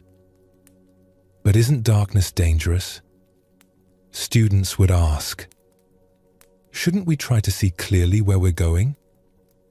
Getsu would smile and point to the moon, which might be visible as a thin crescent or completely hidden behind clouds. The moon doesn't create its own light, he would explain. It simply reflects the sun's illumination in a form that's gentle enough for night vision. When we try too hard to see everything clearly, we create a glare that actually blinds us to subtler guidance that's always available. Darkness teaches us to trust senses other than sight, he would continue. It teaches us to feel our way forward with patience and care. Most importantly, it teaches us that we don't need to see the entire path to take the next step safely. Like Getsu, you can learn to trust the darkness that surrounds you as you settle into sleep. The not knowing where sleep will take you, the letting go of control that unconsciousness requires, the releasing of the day's efforts to manage and direct your experience, all of these can become doorways into a deeper trust rather than sources of anxiety. Notice how your vision naturally softens as you prepare for rest. This isn't a loss of capacity, but a shift toward a different kind of perception. Just as Getsu discovered that night vision revealed things that daylight obscured, the gentle dimming of conscious awareness as you approach sleep opens doorways to other forms of wisdom. Your body knows how to navigate toward rest without visual guidance. Feel how it naturally finds the most comfortable position, how it knows exactly where to release tension, how it can sense what it needs for restoration. This embodied intelligence doesn't require the bright light of mental analysis. It works more like Getsu's night walking, feeling its way forward through subtle signs and intimate attention. The darkness that enfolds you now is not empty space, but a rich environment full of healing potential. Just as the night sky reveals stars that are invisible during daylight hours, the darkness of approaching sleep makes visible inner resources for restoration that remain hidden during the busy activity of waking consciousness. In the old Chinese capital of Chang'an, there stood a famous Buddhist temple known throughout the empire for its beautiful evening ceremonies. Pilgrims would travel for months just to participate in the temple's sunset meditation, when hundreds of monks would gather in the main hall to practice together as daylight faded into night. But the temple was most renowned for a particular practice that happened at midnight, when a single bell would ring once across the sleeping city. This midnight bell was different from the regular bells that marked the hours or called monks to prayer. It was larger, deeper, and cast from a special bronze alloy that allowed its sound to carry for miles across the valley. The story of the midnight bell began with the temple's founding master, a monk named Mingjiao, who had noticed something beautiful about the deepest hours of night. During his own late-night meditation practice, he observed that there was a quality of silence present at midnight that was different from any other time of day. Not just the absence of human activity, but a profound stillness that seemed to emerge from the earth itself. Mingjiao began to experiment with ringing a bell during these midnight hours, curious about how sound would behave in such deep silence. He discovered that the bell's tone seemed to carry further and last longer when rung in the middle of the night than at any other time. More importantly, the sound seemed to reach something deeper in listeners, touching a place that was rarely accessible during the noise and activity of daylight hours. Word of the midnight bell began to spread throughout the city. People reported that they would wake at the sound, not startled or disturbed, but gently called into a moment of extraordinary peace. Many said that hearing the bell in the depth of night brought them a sense of connection to something larger than their individual concerns, a reminder that they were part of a vast community of beings sharing the same moment of time. But the most remarkable stories came from those who were already awake during the midnight hour, people caring for sick family members, guards keeping watch, travelers unable to sleep in unfamiliar places. These night dwellers reported that the bell's sound seemed to transform their experience of being awake in darkness from something lonely or frightening into something sacred and connected. One such person was a merchant named Li Wei, who suffered from persistent insomnia that had troubled him for years. Night after night, he would lie awake worried about his business, his family's welfare, the endless responsibilities that seemed to multiply in the darkness. The sleepless hours felt like punishment, empty time that served no purpose except to exhaust him for the following day. But on his first night staying at an inn near the temple, Li Wei's experience of sleeplessness was completely transformed by the midnight bell. When its deep tone rang across the city, something in his chest relaxed that he hadn't even realized was tense. The worries that had been circling in his mind suddenly seemed less urgent, held within a larger perspective that the bell's sound somehow conveyed. Li Wei began to time his travels so that he could stay near the temple whenever possible. On nights when sleep eluded him, instead of fighting against wakefulness or feeling frustrated by his inability to rest, he would lie quietly and listen for the midnight bell. When it rang, he would allow its sound to fill him completely, feeling how it connected him to all the other sleepless people throughout the city and beyond. Over time, Li Wei's relationship with insomnia transformed completely. Sleepless nights were no longer sources of distress, but opportunities for a different kind of rest. Even when he couldn't fall asleep, he could rest in the deep silence that the midnight bell revealed, finding restoration not through unconsciousness, but through connection to the vast stillness that held all of life's activity. Years later, when Li Wei established his own home in a distant city, he would lie awake on difficult nights and listen inwardly for the memory of that midnight bell. Even when he couldn't hear it physically, he could recall the quality of peace it had revealed, the reminder that darkness was not empty, but full of supportive presence. The midnight bell continued to ring for decades, marking the deepest point of night for countless people throughout the region. But the bell's real gift was not the sound itself, but what it revealed about the nature of darkness and silence. It showed that the night hours were not empty time to be endured, but sacred space where different kinds of awareness could emerge. Like the people who were touched by the midnight bell, you can discover that the darkness surrounding sleep is not vacant emptiness, but a rich environment of restoration and renewal. The quiet hours are not dead time, but alive with subtle processes of healing that can only happen when the busy activity of conscious control finally steps aside. Right now, as you rest in the growing darkness, you can listen for your own inner midnight bell. Not an external sound, but the deep resonance of peace that emerges when you stop working so hard to manage your experience. This inner bell rings not to wake you up, but to call you home to the profound rest that's available in each moment of surrender. Feel how the darkness around you is not threatening, but embracing, not empty, but full of supportive presence. Like the silence that allowed the midnight bell to carry so clearly across the valley, the quieting of your mental activity creates space for deeper kinds of knowing to emerge.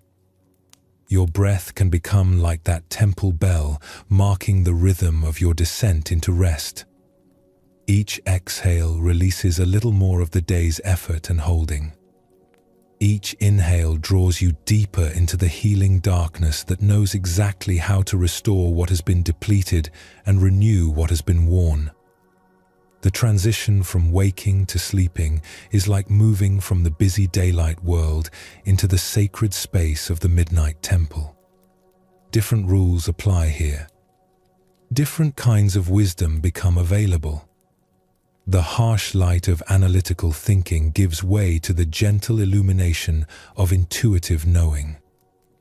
There's a beautiful practice in contemplative traditions called resting in unknowing. Instead of trying to figure everything out or plan every detail of tomorrow, you can practice the art of being comfortable with not knowing what comes next. This doesn't mean being careless or unprepared, but rather trusting that life has its own intelligence for unfolding appropriately. Sleep is perhaps the most natural practice of resting in unknowing that we have.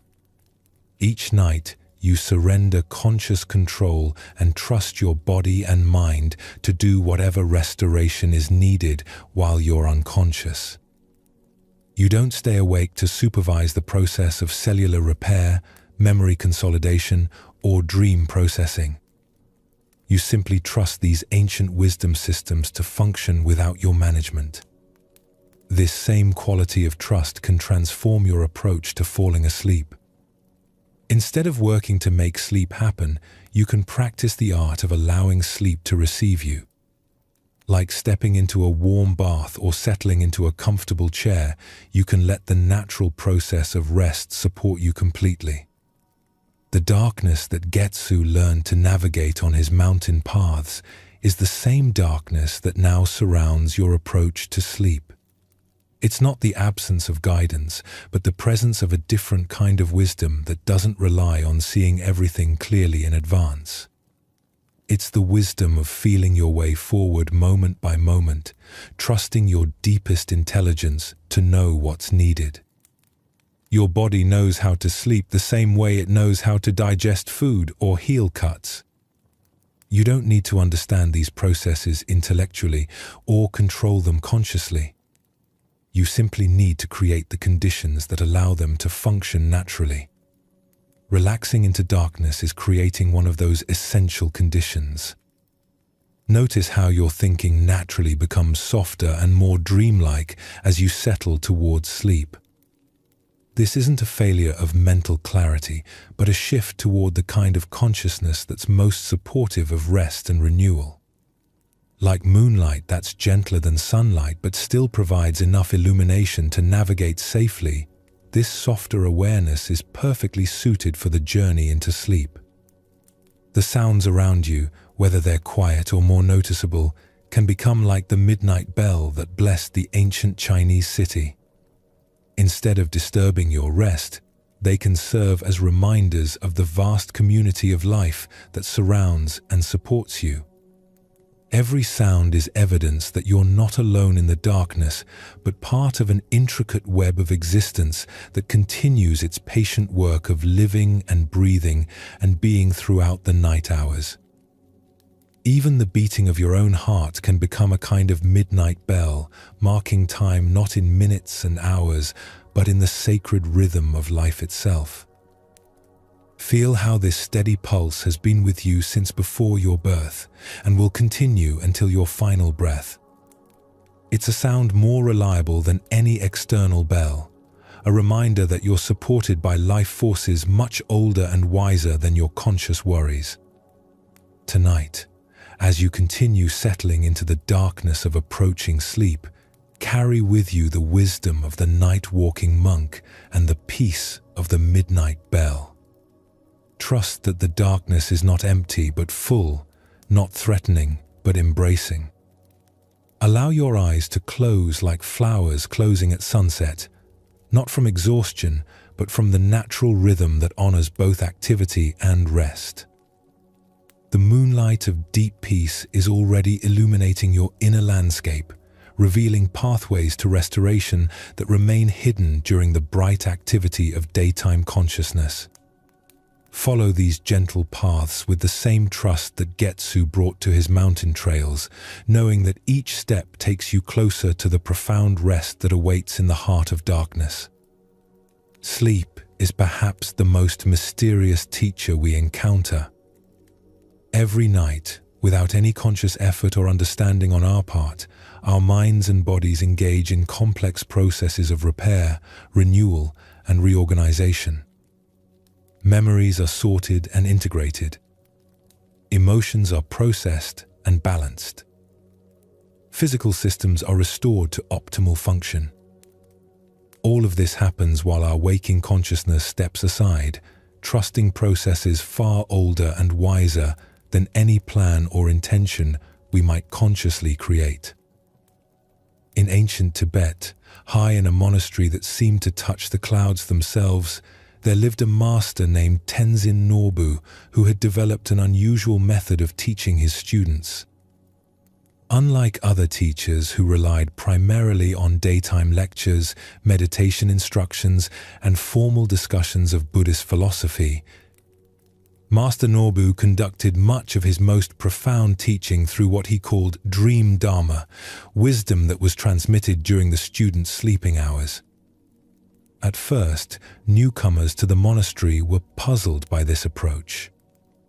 They had come expecting intensive meditation schedules, rigorous study of sacred texts, and challenging intellectual discussions about the nature of reality.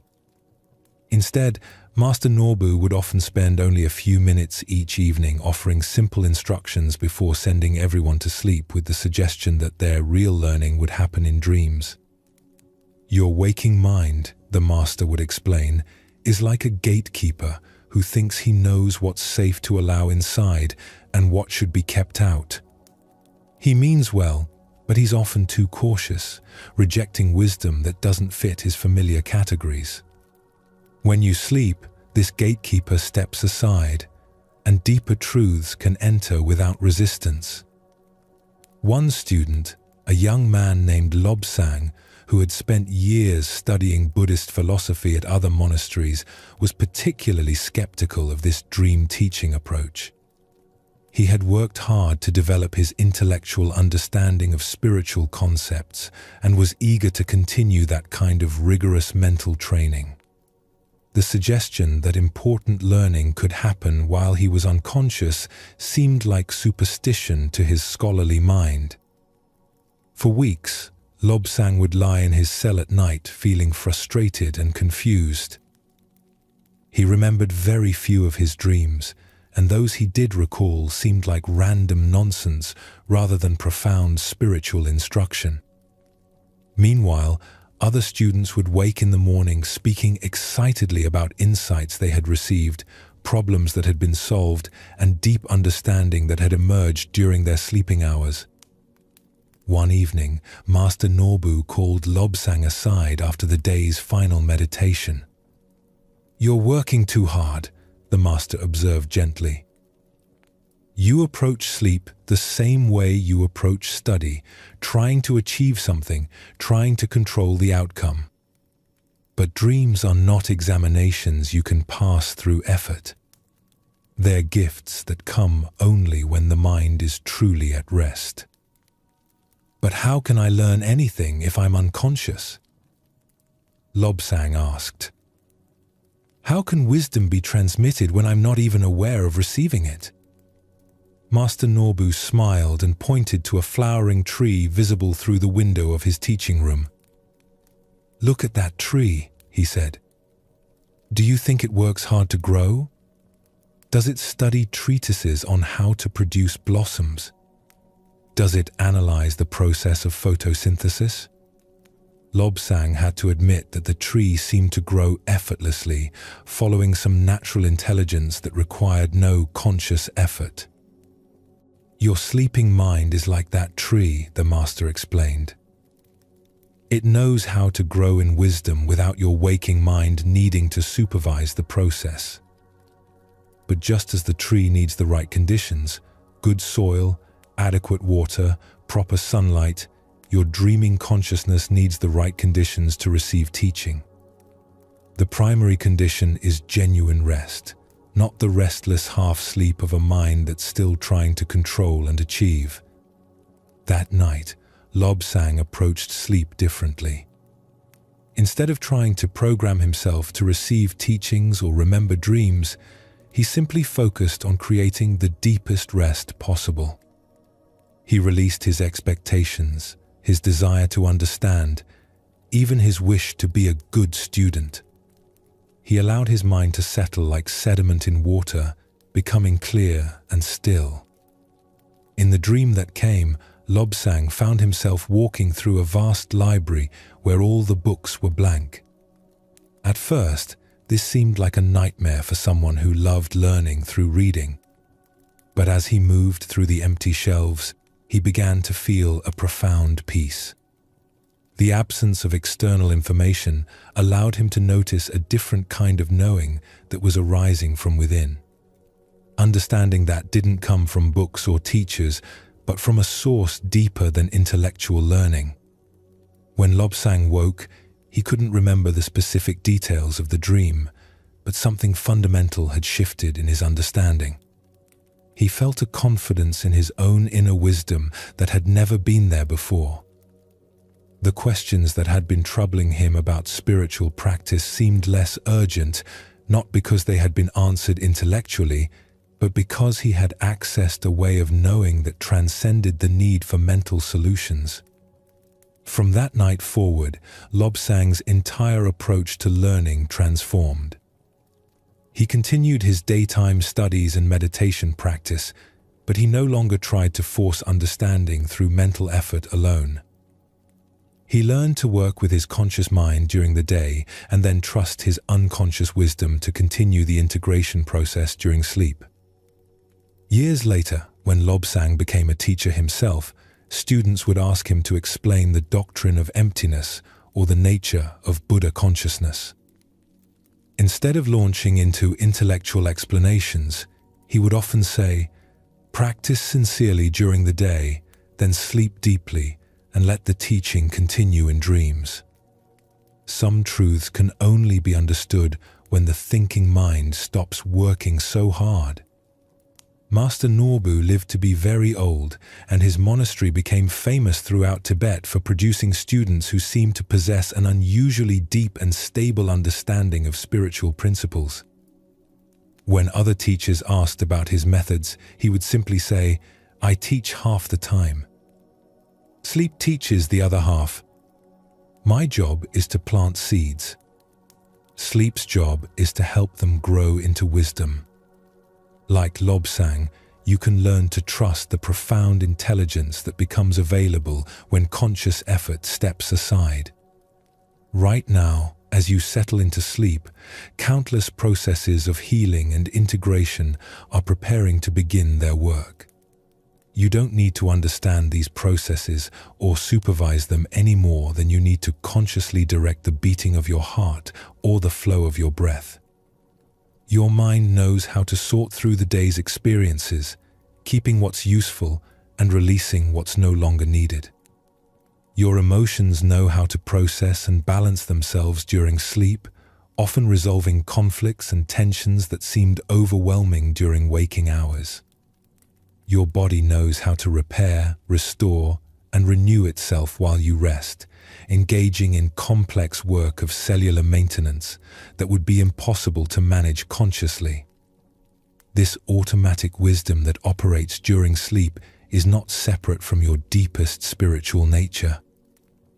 It's one of the most accessible examples of how life organizes itself intelligently without requiring conscious control or understanding. Trusting sleep is practicing trust in the fundamental intelligence that animates all of existence. Feel how your body is already beginning to prepare for this transition into unconscious wisdom. Your breathing is naturally slowing and deepening. Your muscles are releasing their careful holding. Your thoughts are becoming softer and more dreamlike. All of these changes are happening without your effort, guided by systems that know exactly what you need for restoration. There was once a Chinese philosopher named Zhuangzi who lived over 2,000 years ago and became famous for his profound insights into the nature of reality. Many of his deepest teachings came through stories and parables that pointed to truths too subtle for direct explanation. Perhaps his most famous teaching came through a dream that revealed something extraordinary about the relationship between dreaming and waking consciousness. One afternoon, Zhuangzi fell asleep in his garden and had a vivid dream in which he was a butterfly. In the dream, he flew from flower to flower, completely absorbed in the simple joy of being a beautiful winged creature. He felt the sun on his delicate wings, tasted nectar from various blossoms, and experienced the pure freedom of movement through the warm air. The dream was so real and complete that while he was dreaming, Zhuangzi had no memory of being a human philosopher. He was simply and completely a butterfly, living fully in the butterfly's world. When Zhuangzi woke from this dream, he was initially delighted by how vivid and joyful the experience had been. But as he sat in his garden reflecting on what he had experienced, a puzzling question began to emerge. How could he be certain that he was really Zhuangzi, who had dreamed of being a butterfly? What if the truth was actually the reverse? That he was really a butterfly who was now dreaming of being a human philosopher named Zhuangzi? This question wasn't merely philosophical speculation for Zhuangzi. It opened up a profound inquiry into the nature of identity and reality. During the dream, his experience of being a butterfly had felt completely real and authentic. His current experience of being human felt equally real and authentic. So what made one experience more true than the other? As Zhuangzi contemplated this puzzle over the following days, he began to realize that the question itself revealed something important about the nature of consciousness. Perhaps the distinction between real waking experience and unreal dream experience was not as clear as most people assumed. Perhaps both states were different manifestations of the same fundamental awareness, like waves on the ocean that appear different but are all made of the same water. This insight led Zhuangzi to a deeper understanding of what he called the transformation of things. Instead of seeing waking and sleeping, dreaming and being awake as opposite states, he began to experience them as part of a continuous flow of consciousness that took different forms but never actually stopped being itself. From this perspective, sleep was not a temporary death or absence of consciousness, but consciousness taking on a different form, like water becoming ice or steam while remaining essentially water. Dreams were not inferior copies of waking experience, but alternative ways that awareness could know itself and explore different possibilities of being. This understanding transformed Zhuangzi's relationship to sleep and dreams.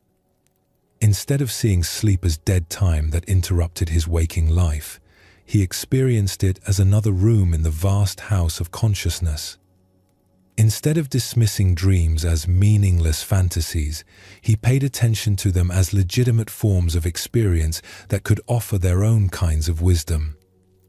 Years later, when students would ask Zhuangzi about the butterfly dream, he would smile and say, "I am never sure whether I am Zhuangzi dreaming of being a butterfly or a butterfly dreaming of being Zhuangzi. But I am certain that both experiences are real expressions of the one consciousness that transforms itself endlessly into new forms."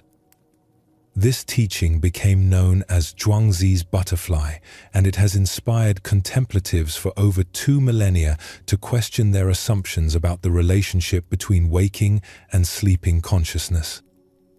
The butterfly story suggests that dreams are not inferior versions of waking experience, but equal expressions of consciousness exploring different dimensions of reality.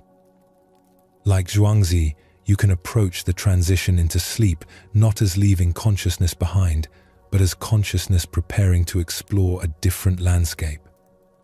The awareness that observes your waking experience doesn't disappear when you fall asleep. It shifts into a different mode, like an explorer moving from one continent to another, encountering new territories and possibilities. This perspective can transform how you experience falling asleep.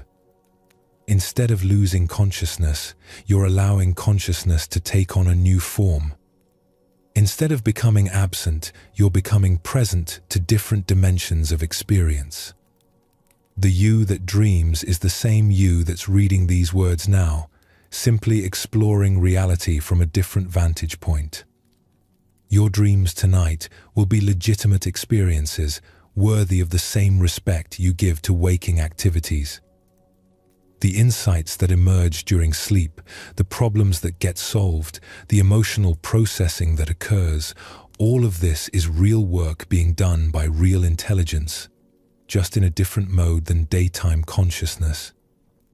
Modern sleep research has confirmed much of what contemplatives like Master Nobu and Zhuangzi understood intuitively.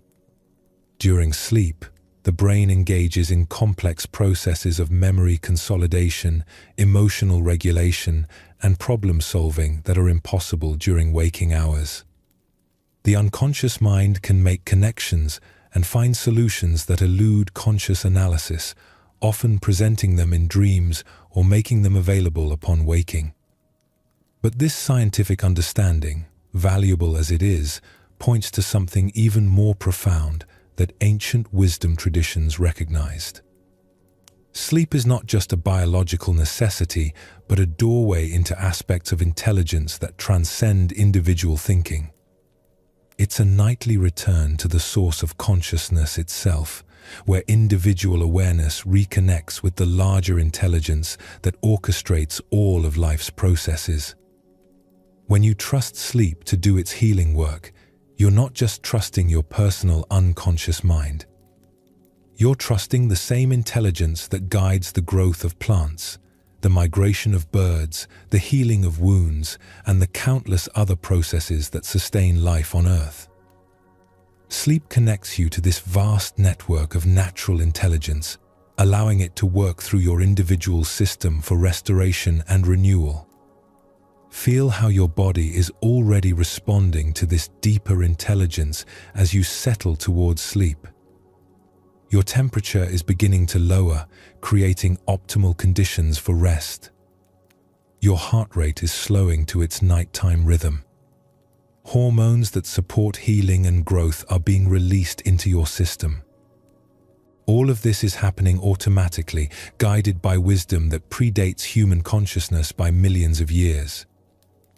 Your mind, too, is preparing for its nightly journey into unconscious wisdom. The sharp focus that served you during the day is naturally softening into a more receptive state. Thoughts are becoming more fluid and dreamlike. The rigid boundaries between different aspects of experience are beginning to dissolve, creating space for new connections and insights to emerge. This is not a breakdown of mental function, but a shift into a different kind of mental activity that's perfectly suited for the work of integration and renewal. Just as soil needs to be loose and dark for seeds to sprout, consciousness needs to become soft and receptive for deep healing to occur. The stories and teachings you've encountered tonight, the monk's discovery of silence, the gardener's wisdom, the ferryman's trust, the mountain's stability, the darkness's embrace, all of these seeds of understanding will continue to grow during your sleep. You don't need to think about them or work to understand them more fully. Like plants growing in rich soil, they will develop according to their own natural timing and wisdom. Trust that your dreaming mind knows how to nurture these teachings, how to integrate them with your own experience, how to help them blossom into practical wisdom that will serve you in daily life. The insights that matter most often arise not through intellectual effort, but through the kind of gentle integration that happens when consciousness is allowed to rest and renew itself. As you continue settling into sleep, remember that you're not leaving awareness behind, but allowing it to explore new territories.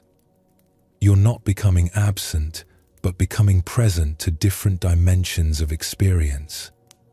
The butterfly of your consciousness is preparing to take flight into the vast garden of dreams, where every flower offers its own nectar of wisdom and every breeze carries messages from the deeper intelligence that guides all of life's unfolding. Sleep now in the confidence that this nightly journey into unconscious wisdom will bring exactly what you need for restoration and renewal. Trust the ancient intelligence that has guided countless generations into rest, knowing that the same caring awareness that brought you safely through today will carry you gently through the healing darkness and return you to tomorrow renewed and restored.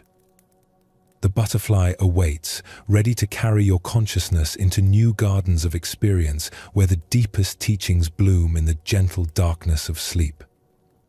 Many people imagine that spiritual awakening must be dramatic, like lightning illuminating a dark sky in one brilliant flash.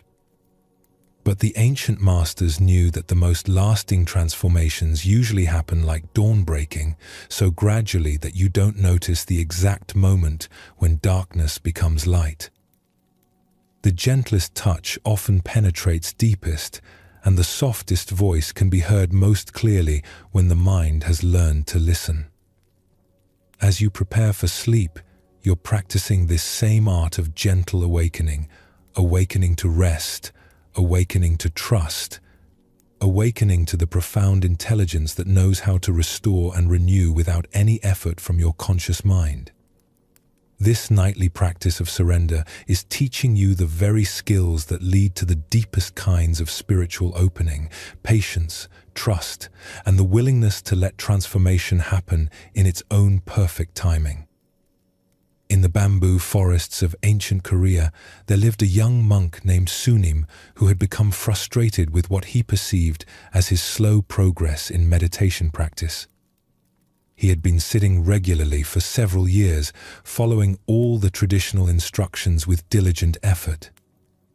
Yet he felt no closer to the profound awakening that the ancient texts described than when he had first begun. Sunim would sit on his meditation cushion each morning and evening, watching his breath, observing his thoughts, trying to cultivate the states of concentration and insight that his teachers discussed. But instead of growing peace, he often experienced more agitation. Instead of clarity, his mind seemed more confused than ever. Instead of the blissful absorption he had read about, he felt restless and dissatisfied. One particularly difficult morning, after a meditation session filled with wandering thoughts and physical discomfort, Sunim decided to walk through the bamboo forest that surrounded his small temple. He hoped that movement and fresh air might clear his mind and restore some sense of progress in his practice. As he walked slowly along the forest path, Sunim noticed something remarkable about the bamboo trees that he had never observed before. These graceful plants, which could grow to enormous heights and develop incredible strength, grew so slowly that their daily progress was completely invisible. Day by day, there seemed to be no change at all. Yet over months and years, they transformed from tiny shoots into towering groves that could bend in the strongest winds without breaking. Intrigued by this observation, Sunim began to visit the forest regularly, choosing one particular bamboo shoot to watch over time. Each day, the plant looked exactly the same as the day before. Each week, he could detect no obvious difference. But when he compared the plant's height to markers he had placed months earlier, the growth was undeniable. The bamboo was transforming continuously, but in increments so small that they required patience and faith to perceive. As he observed the bamboo's growth over seasons, Sunim began to understand something profound about the nature of all real transformation. The most fundamental changes happen not through dramatic breakthroughs, but through countless tiny shifts that were individually imperceptible but cumulatively extraordinary. The bamboo didn't strain or struggle to grow. It simply maintained the conditions that supported growth and trusted the process to unfold in its own perfect timing. One morning, while sitting quietly beside his chosen bamboo plant, Sunim realized that his own practice had been following a similar pattern. When he looked back over his years of meditation, he could see changes that had been invisible from day to day. His reactions to difficult emotions had become less intense. His ability to remain present during challenging circumstances had quietly strengthened. His overall sense of peace, while still imperfect, was deeper than it had been when he started. The problem was not that transformation wasn't happening. The problem was that he had been looking for it in the wrong way, expecting dramatic shifts rather than noticing the gentle, continuous evolution that was actually occurring. Like trying to watch the bamboo grow by staring at it hour by hour, his impatience had blinded him to the real progress that was unfolding. From that day forward, Sunim approached his practice with what he came to call bamboo patience. Instead of measuring his meditation sessions by whether he achieved particular states or insights, he simply maintained the conditions that supported growth: regular sitting, gentle attention, and trust in the process. Instead of forcing breakthroughs, he learned to appreciate the tiny shifts that happen naturally when consciousness was given space to evolve in its own timing. Years later, when other young monks would come to Sunim expressing frustration with their seemingly slow progress, he would take them to the bamboo forest. Choose a plant, he would suggest, and visit it regularly for a year. Let it teach you about the way all real transformation happens. But we want to understand enlightenment, not plant growth, they would protest. Sunim would smile and point to the towering bamboo around them. These trees understand something about awakening that most humans miss. They know that the gentlest approach, sustained over time, leads to the greatest strength. They know that forcing growth actually prevents it. They know that trust in natural timing is more powerful than impatience. The same intelligence that guides bamboo growth, he would continue, is guiding your awakening. Your job is not to make it happen faster, but to create optimal conditions and then get out of the way. Practice regularly, but gently. Pay attention, but without strain. Trust the process even when you can't see daily progress. Like Sunim, you can learn to appreciate the bamboo-like growth that's happening in your own consciousness as you practice the art of falling asleep. Each night of rest is contributing to changes that are too subtle to measure from day to day, but profound over time. Your nervous system is learning to settle more easily. Your mind is developing greater comfort with uncertainty. Your body is becoming more skilled at releasing the day's tensions. This gradual development of sleep skills is similar to any other form of learning. Just as a musician doesn't expect to master a complex piece in a single practice session, you don't need to achieve perfect sleep immediately. Each night of gentle effort contributes to your growing capacity for rest, even when individual nights feel difficult or unsatisfying. Right now, as you continue settling towards sleep, you can practice Sunim's bamboo patience. Instead of measuring this moment by whether you're falling asleep quickly enough, you can appreciate the conditions you're creating that support natural rest. The softening of your breathing, the releasing of physical tension, the gradual quieting of mental activity. These changes are happening whether you notice them or not, guided by the same natural intelligence that grows bamboo and heals wounds and regulates countless body functions without your conscious involvement. Your job is simply to maintain supportive conditions and trust the process to unfold in its own perfect timing. Feel how your body naturally knows the rhythm of this gradual settling. Like bamboo that doesn't strain to grow, but simply opens to the conditions that support growth, your physical form knows how to open to the conditions that support rest. Darkness, quiet, horizontal position, released effort, all of these create the environment where sleep can emerge naturally. Your mind, too, can follow this bamboo-like approach to rest. Instead of forcing thoughts to stop, you can create mental conditions that naturally support quieting. Gentle attention to breathing. Soft focus on physical sensations. Patient acceptance of whatever mental activity arises without getting caught in struggling against it. There was once a master gardener in ancient Japan who became famous throughout the country for her extraordinary ability to cultivate morning glories. These delicate flowering vines were notoriously difficult to grow, requiring precise conditions and careful timing to bloom properly. Many gardeners would struggle for years without ever seeing a single flower, giving up in frustration when their efforts failed to produce results.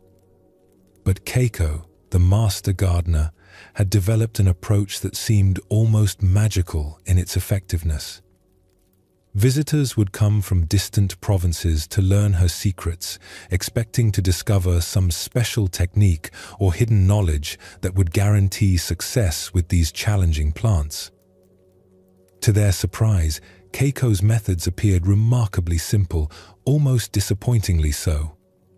She would plant the seeds in ordinary soil, water them regularly but not excessively, and then... wait. She didn't use special fertilizers or complicated growing techniques. She didn't monitor the plants constantly or adjust conditions obsessively. She simply provided basic care and then trusted the seeds to do what seeds naturally know how to do. But how do you know they're going to bloom? Visitors would ask, looking at the unremarkable green vines that showed no obvious signs of impending flowers. I don't know, Keiko would reply honestly. But I trust. I've learned that morning glories have their own timing for blooming, and it's not my timing. My job is to provide good conditions and then get out of the way. When I try to force flowers to appear by overwatering or over-fertilizing or constantly checking for buds, I actually prevent blooming. But some of your vines never bloom at all, they would point out. Doesn't that mean your method fails sometimes? Keiko would nod calmly. Yes, some vines never flower. But I've noticed that the ones I worry about least tend to bloom most beautifully. The ones I fuss over and try to control usually struggle the most. There's something about anxious attention that interferes with natural processes. As summer progressed and Keiko's morning glories began to bloom in spectacular profusion, visitors would finally understand what she meant. The flowers that opened were more vibrant and lasted longer than any they had seen in gardens where the plants had been more intensively managed. The gentle, trusting approach had produced results that forced efforts could never achieve. But Keiko's deepest teaching became apparent early in the morning when she would walk through her garden just as the first light was appearing. Morning glories open their petals in response to dawn, but not all at once. Some flowers would be just beginning to unfold, their tight spirals slowly loosening. Others would be halfway open, revealing glimpses of the colors within. Still others would be fully opened, displaying their complete beauty to the morning sky. This is how all real opening happens. Keiko would explain to the few visitors who were willing to wake early enough to witness this daily miracle. Not all at once, but in waves, in perfect timing that can't be rushed or forced. Each flower opens when it's ready, according to its own nature and the conditions around it. The same is true for human consciousness, she would continue. We want everything to open all at once, all our wisdom, all our peace, all our capacity for love. But consciousness unfolds like these flowers, in layers, in response to the right conditions, in timing that we can't control but can learn to trust. Years later, when Keiko became too old to maintain her extensive gardens, she continued to grow a small patch of morning glories outside her window. Students would visit her there, hoping to learn the secret of her success. Her final teaching was the simplest of all. Create good conditions, then rest in not knowing. Awakening happens the same way flowers bloom and babies are born and bamboo grows, through a mysterious process that works best when we don't interfere. Our job is to show up consistently with love and attention, then get out of the way and let life do what life knows how to do. Like Keiko's morning glories, your consciousness is opening in its own perfect timing, layer by layer, season by season. The settling into sleep that you're experiencing right now is one expression of this natural unfolding. Just as flowers open in response to dawn light, Your awareness knows how to open to rest in response to the gathering darkness and the invitation to release conscious control. You don't need to force this opening any more than Keiko needed to pull her morning glory buds apart to make them bloom faster. You simply need to create supportive conditions, relaxed body, quiet mind, trusting heart, and then allow the natural process of rest to unfold in its own way and timing. Notice how this understanding brings a quality of gentleness to your approach to sleep. There's no need to achieve anything or perform correctly. There's no timeline you must meet or standard you must reach. There's simply the invitation to create good conditions and then rest in the not knowing of what will unfold. Feel how your breathing naturally deepens when you stop trying to control it and instead trust its ancient wisdom. Notice how your muscles release more completely when you stop checking to see if they're relaxed enough and instead allow them to follow their own natural rhythm of settling. Observe how your thoughts become softer when you stop working to quiet them and instead create space for whatever mental activity wants to arise. This gentle, trusting approach to rest is also a practice in the art of gentle awakening. Every time you release effort and trust natural processes, you're developing the same skills that support spiritual opening. Every time you create supportive conditions and then step back to allow transformation to happen in its own timing, you're cultivating the patience and faith that characterize all genuine growth. The bamboo patience that Sunim learned in the forest, the trusting cultivation that Keiko practiced in her garden, these same qualities can guide your journey into sleep. Not forcing, but allowing. Not grasping, but receiving.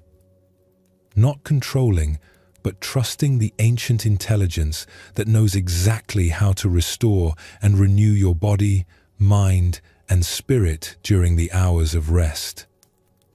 As you continue settling into sleep, carry with you this understanding of gentle awakening. Know that every moment of rest is contributing to your ongoing transformation, even when you can't perceive the changes directly. Trust that the same wisdom that grows bamboo and opens flowers is guiding your own unfolding toward greater peace, deeper wisdom, and more natural ease with life's constant changes. The morning glories of your consciousness will open when they're ready, in perfect response to the conditions you're creating right now through this practice of gentle surrender. Rest in the confidence that all awakening, whether it's awakening to deeper truth or awakening refreshed from sleep, happens through the same patient, trusting process that gardeners and contemplatives have relied upon for countless generations. Sleep now in this spirit of gentle unfolding, knowing that the night's rest will bring exactly what's needed for your continued growth and awakening in timing that's wiser than any plan you could devise and more caring than any effort you could make. As you settle into the deepest layers of rest, you can feel yourself approaching this same threshold. The gentle efforts you've been making to relax, to breathe mindfully, to release the day's holdings, all of these are beginning to happen by themselves without your supervision or management.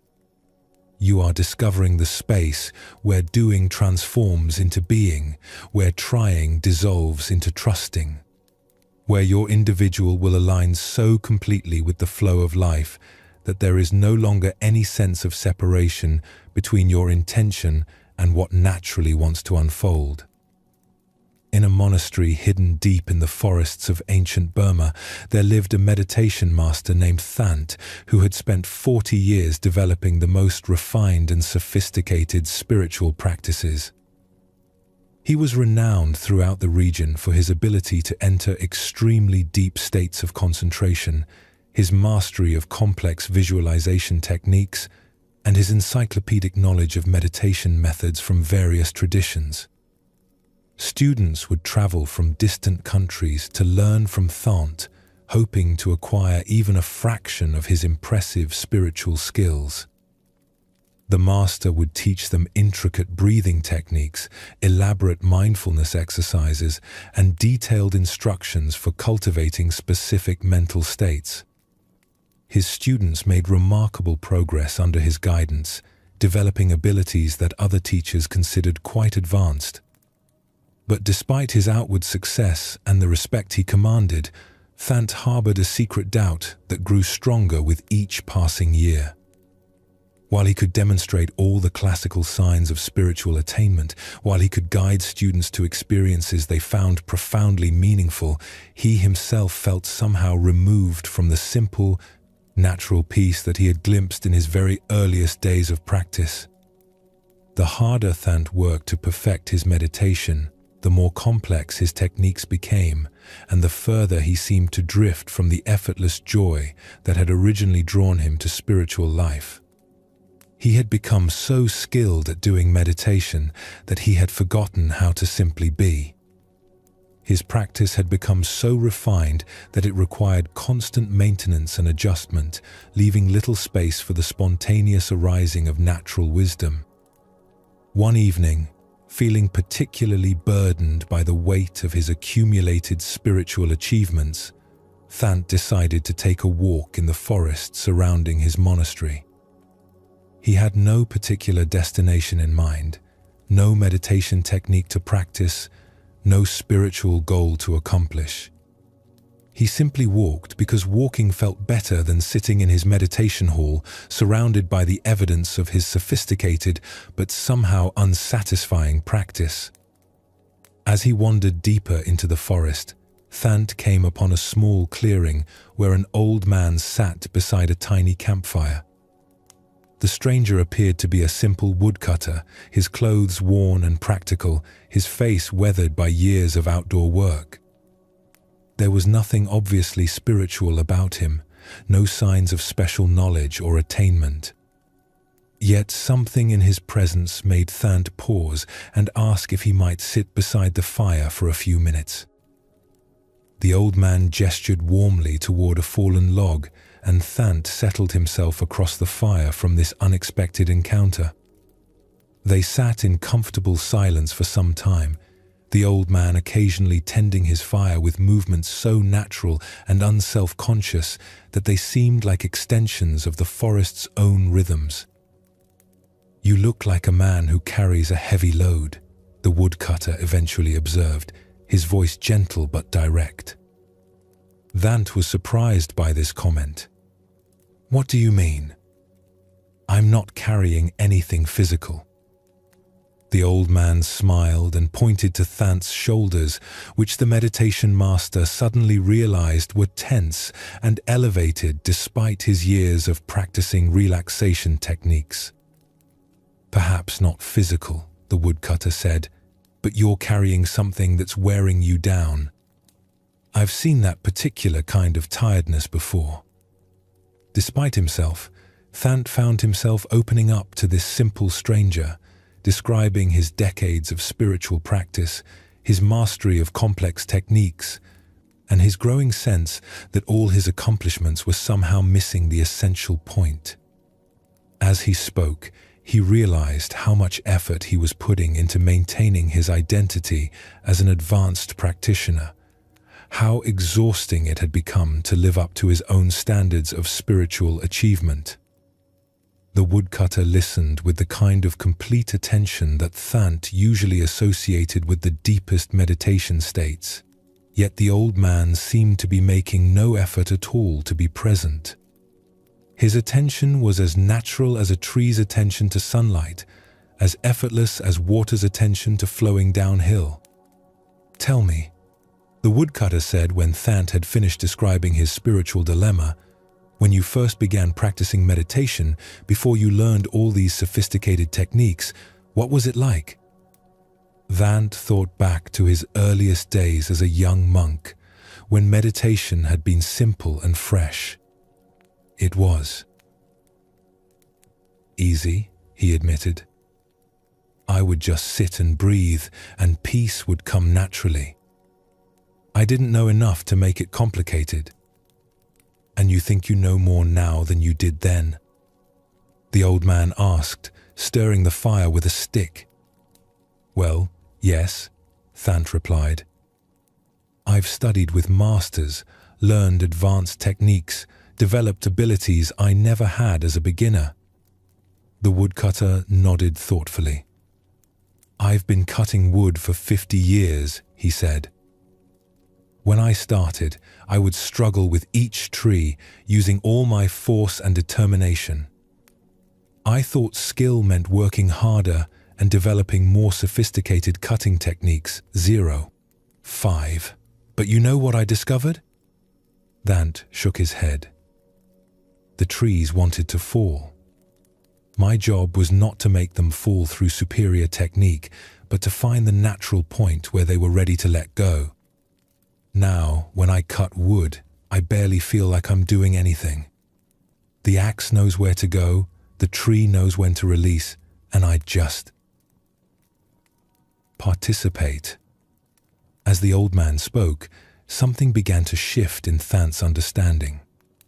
He realized that he had been treating spiritual practice like a project to complete rather than a natural unfolding to participate in. He had been trying to force enlightenment through perfect technique rather than recognizing the awareness that was already present and needed only to be noticed and trusted. That night, Thant returned to his monastery and did something he hadn't done in decades. Instead of engaging in any formal meditation practice, he simply sat in his usual spot and remembered what it was like to be a complete beginner. He dropped all his sophisticated techniques, released all his spiritual achievements, and allowed himself to rest in the same simple presence he had known as a young monk. To his amazement, the natural peace that had been obscured by years of effortful practice immediately began to emerge. Not because he was doing anything right, but because he had finally stopped doing so much. The awareness he had been trying to cultivate through complex methods revealed itself to be the very awareness that was observing all his methods. From that night forward, Thant's teaching style completely transformed. Instead of offering students elaborate techniques, he would simply sit with them in the same effortless presence he had rediscovered. Instead of teaching them how to achieve special states, he would help them recognize the ordinary awareness that was already available. His monastery became known not for producing students with impressive meditation abilities, but for the quality of natural peace that seemed to permeate everything. Years later, when advanced practitioners would visit Thant, hoping to learn his most sophisticated teachings, he would smile and point to the forest where he had met the old woodcutter. "The deepest teaching," he would say, "is that there's nothing to learn that you don't already know, nothing to achieve that you don't already have, nothing to become that you're not already." The practice is not to add something to your experience, but to stop covering up what's naturally present. Like Thant, you may discover that the deepest rest comes not from perfecting techniques of relaxation, but from recognizing the relaxation that is always available when you stop working so hard to achieve it. Right now, as you settle towards sleep, you can practice this same art of releasing even the effort to practice. Notice how your breathing settles into its natural rhythm when you stop trying to breathe in any particular way. Feel how your body finds its optimal position for rest when you stop adjusting and arranging. 5. Observe how your mind naturally quiets when you stop managing your thoughts and simply allow whatever mental activity is present to be there without resistance or encouragement. This is the space between effort and grace that Thant discovered by the woodcutter's fire. It's not that effort is wrong or unnecessary. Your sincere engagement with rest has created the conditions for this effortless settling to emerge. But now, having done your part, you can step back and allow sleep to do its part, trusting the natural intelligence that knows exactly how to carry you from waking into rest. Feel how this understanding brings an even deeper quality of letting go. You don't need to maintain any particular state of mind or continue any specific practice. You can simply rest in the awareness that has been present throughout all your efforts, the same awareness that will remain present throughout your sleep. In the high mountains of Kashmir, there was once a small ashram where a very unusual teaching method was employed. Instead of offering students complex spiritual practices or detailed philosophical instructions, the master who lived there had developed what he called the practice of non-practice. Students who arrived expecting intensive meditation schedules or rigorous disciplines would find themselves gently invited to do nothing in particular. The master, known simply as Baba, would welcome new students warmly and then suggest they spend their first few days simply resting and observing life in the ashram. No special techniques were taught, no particular behaviors were required, no spiritual goals were set. Students were free to sleep when tired, eat when hungry, walk when moved to walk, and sit when inclined to sit. Many students initially found this approach frustrating. They had come seeking spiritual advancement and instead found themselves encouraged to follow their most natural impulses. Some left after a few days, convinced that nothing important was happening in such an unstructured environment. But those who stayed began to notice something remarkable. Without the pressure to achieve spiritual states or master particular practices, their minds naturally began to settle. Without goals to reach or progress to measure, they found themselves becoming present in a way that forced meditation had never accomplished. Without techniques to maintain, they discovered a quality of awareness that required no maintenance. One student, a woman named Priya, who had spent years learning elaborate visualization practices at other ashrams, was particularly puzzled by Baba's non-method. "Master," she asked one morning, "how can we develop spiritually without practices? How can we purify the mind without techniques? How can we achieve realization without effort?" Baba gestured toward a nearby stream that flowed naturally down the mountainside. "Does the water practice flowing?" he asked. "Does it work hard to be wet? Does it strive to reach the ocean?" Priya had to admit that the stream seemed to flow effortlessly, following its natural course without apparent struggle or intention. "Your natural state is already pure awareness," Baba explained. "Trying to purify it is like trying to wash water. Your essential nature is already peaceful. Trying to make it peaceful is like trying to quiet silence. Your deepest being is already free. Trying to liberate it is like trying to release space from its boundaries." "But then what is the purpose of spiritual practice?" Priya asked. "Practice serves the same purpose as cleaning a mirror," Baba replied. "Not to make the mirror's capacity to reflect something new, but to remove what obscures its natural reflectivity. Once the mirror is clean, you don't need to continue cleaning it while you're looking into it." Over the following weeks, Priya gradually understood what Baba meant.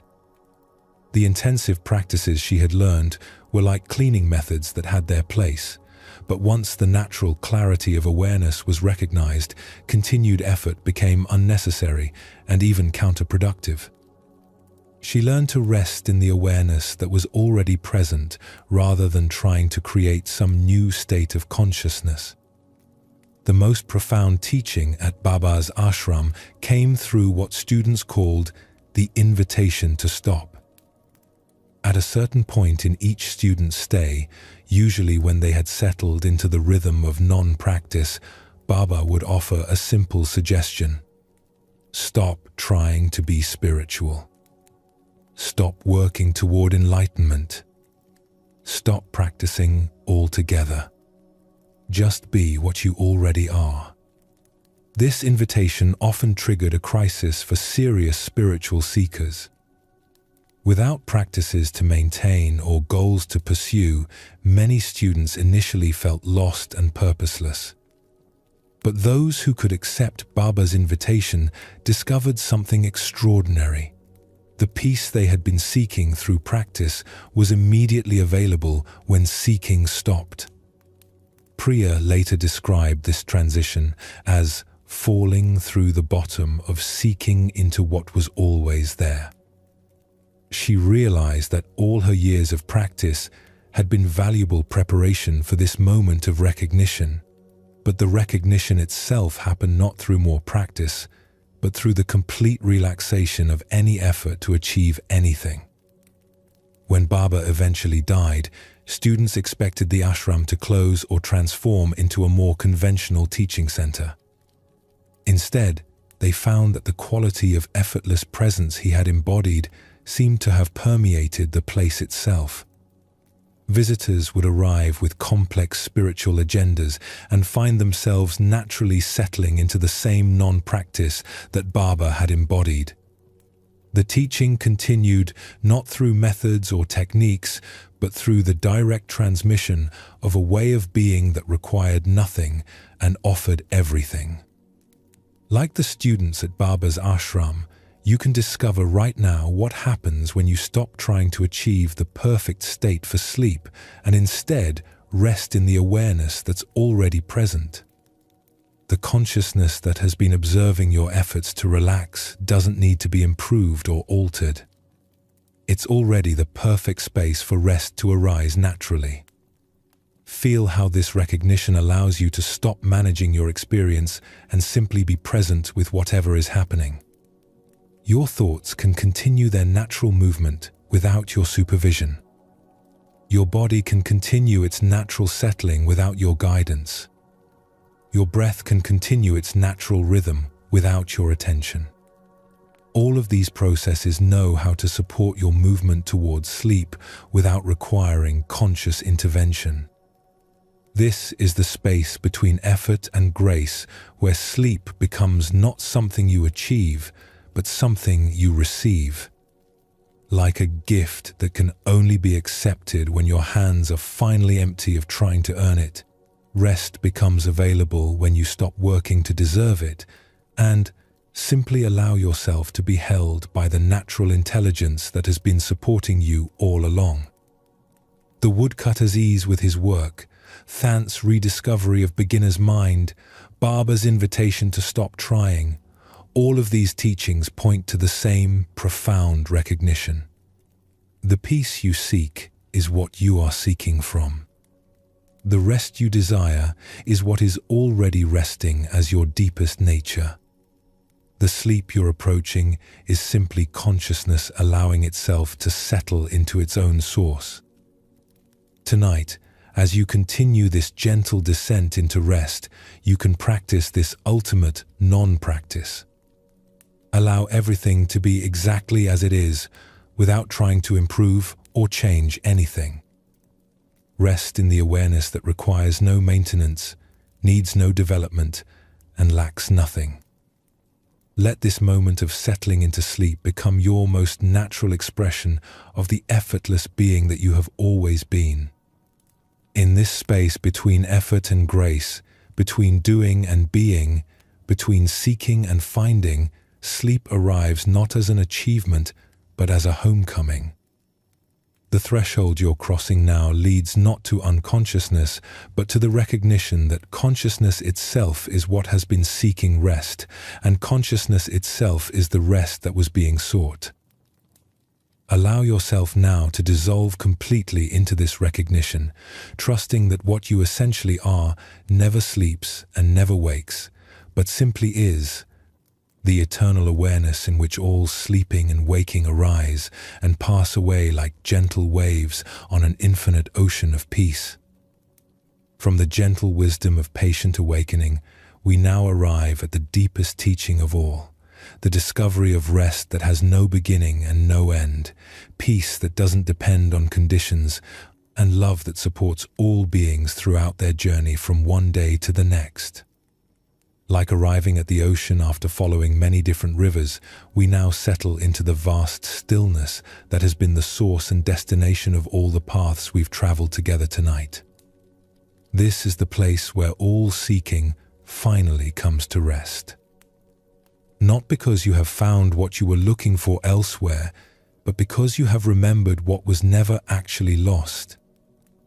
The peace you've been seeking through practice and effort, through trying to arrange your life just right or achieve the perfect state of mind, has been here all along, closer than your breath, more intimate than your thoughts, as natural as the awareness that knows these very words.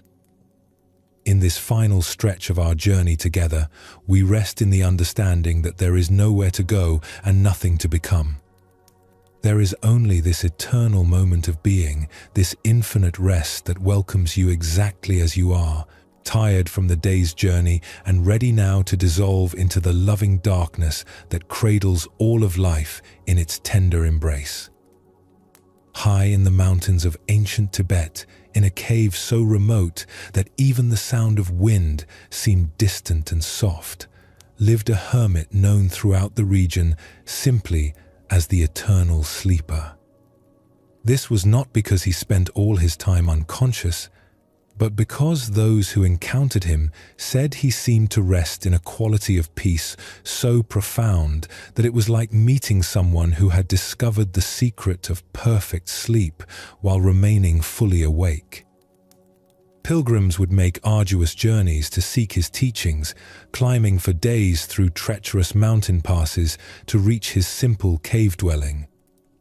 But when they arrived, expecting profound discourses or complex meditation instructions, they would find the hermit simply sitting quietly, radiating such complete contentment that many visitors would feel their own restless seeking begin to settle just from being in his presence. The hermit rarely spoke, and when he did, his words were so simple that many visitors initially felt disappointed. They had traveled so far and endured such hardships to reach him, hoping for esoteric knowledge or advanced spiritual techniques. Instead, he would offer tea and perhaps comment on the weather or ask about their journey with genuine but ordinary kindness. But as pilgrims spent time in the hermit's presence, something remarkable would begin to happen. The urgent questions that had driven them to seek him out would start to feel less pressing. The spiritual goals they had been pursuing with such intensity would begin to seem unnecessary. Most surprisingly, the seeking itself, the sense that happiness and peace were somewhere else, requiring effort and achievement to attain, would gradually fade away. One visitor, a scholar who had spent decades studying spiritual texts and practicing complex meditation techniques, spent 3 days with the hermit waiting for some profound teaching. On his final morning, frustrated by the apparent lack of instruction, he asked directly, "Master, I have come so far to learn from you. What is the secret of the peace you embody? What practices should I undertake to achieve your level of realization?" The hermit looked at him with gentle eyes and smiled. "Secret? What secret? I am simply resting. Not resting from something, but resting as the very nature of what I am. You are also this same rest, but you have convinced yourself that you're something that needs to achieve rest, rather than recognizing that you are rest itself, temporarily dreaming that you're someone seeking rest." The scholar was initially confused by this response. "But I feel so restless, so far from peace. How can you say that I am rest itself when my experience is the opposite?" "Look more carefully," the hermit suggested. "What is aware of the restlessness? What notices that you feel far from peace? That which observes even your most agitated states remains perfectly still, doesn't it? Like the sky that remains untroubled whether storms or clear weather move through it." As the scholar sat quietly, considering this pointing, something began to shift in his understanding. He realized that while his thoughts and emotions had been in constant motion, there was indeed something that remained unchangingly present throughout all his experiences. The awareness that knew his thoughts was never actually disturbed by them. The consciousness that observed his emotions was never actually affected by their intensity. This observing awareness, the hermit continued, is not something you possess or develop through practice. It's what you are most fundamentally. All spiritual practice, at its deepest level, is simply the removal of the mistaken identification with the contents of awareness rather than awareness itself. You are not the restless seeker having spiritual experiences. You are the infinite rest in which all experiences, including the experience of seeking, arise and pass away. That morning, as the scholar prepared to leave the hermit's cave, he found that the desperate urgency that had driven his spiritual seeking for decades had simply evaporated. Not because he had achieved some great attainment, but because he had recognized what had been true all along. The peace he had been seeking through countless practices and teachings was the very ground from which his seeking had arisen. Years later, when other seekers would ask him about his time with the eternal sleeper, the former scholar would struggle to explain what had been transmitted. "He didn't teach me anything new," he would say. "He simply helped me recognize what I had never actually forgotten. The rest I was seeking was what I was seeking from. The peace I was trying to achieve was what was already achieving everything through me." The hermit lived in his mountain cave for many more decades, continuing to welcome occasional visitors with the same simple presence. When he finally died, they found his body sitting in perfect meditation posture, as if he had simply allowed his individual life to dissolve back into the infinite rest that had always been his true nature. Local people said that the cave itself seemed to retain a quality of profound peace for years afterward, as if the space had been permanently blessed by his complete surrender to what he called the sleep that never sleeps. Like the eternal sleeper, you can discover right now that the rest you seek is not something to be achieved in the future, but something to be recognized in this very moment.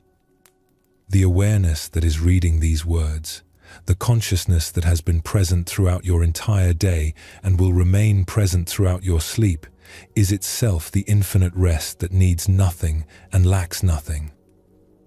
Feel how this recognition brings an immediate settling, like a bird that has been flying for hours, finally landing on a branch it didn't know was there. The effort to find peace can relax, because peace reveals itself to be the very space in which effort arises. The seeking for rest can end, because rest is discovered to be what is seeking. This doesn't mean that your individual experience of tiredness or the need for sleep disappears. Your body still benefits from horizontal rest. Your mind still requires the restoration that comes through dreams. Your nervous system still needs the renewal that sleep provides. But these individual needs are now held within a larger understanding that you are simultaneously the temporary person who sleeps and the eternal awareness that never sleeps. Right now, as your body settles toward physical rest, you can also settle into the recognition of this boundless awareness that requires no rest because it has never been disturbed. Like the ocean that remains essentially still even when waves move across its surface, this fundamental consciousness remains at perfect peace even while thoughts, sensations, and experiences continue their natural movement. Your breathing can become a bridge between these two levels of understanding. Each breath is happening to the individual body that needs rest and restoration. But each breath is also arising within the infinite space of awareness that is always already complete and at peace. You can rest simultaneously as both the temporary person settling into sleep and the eternal presence that encompasses all sleeping and waking.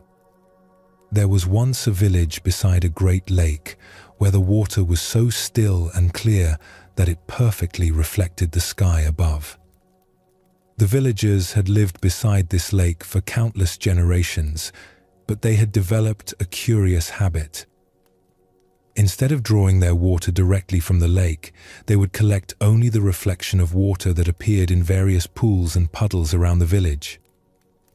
This strange practice had begun long ago, during a time when the villagers had forgotten that the vast lake existed.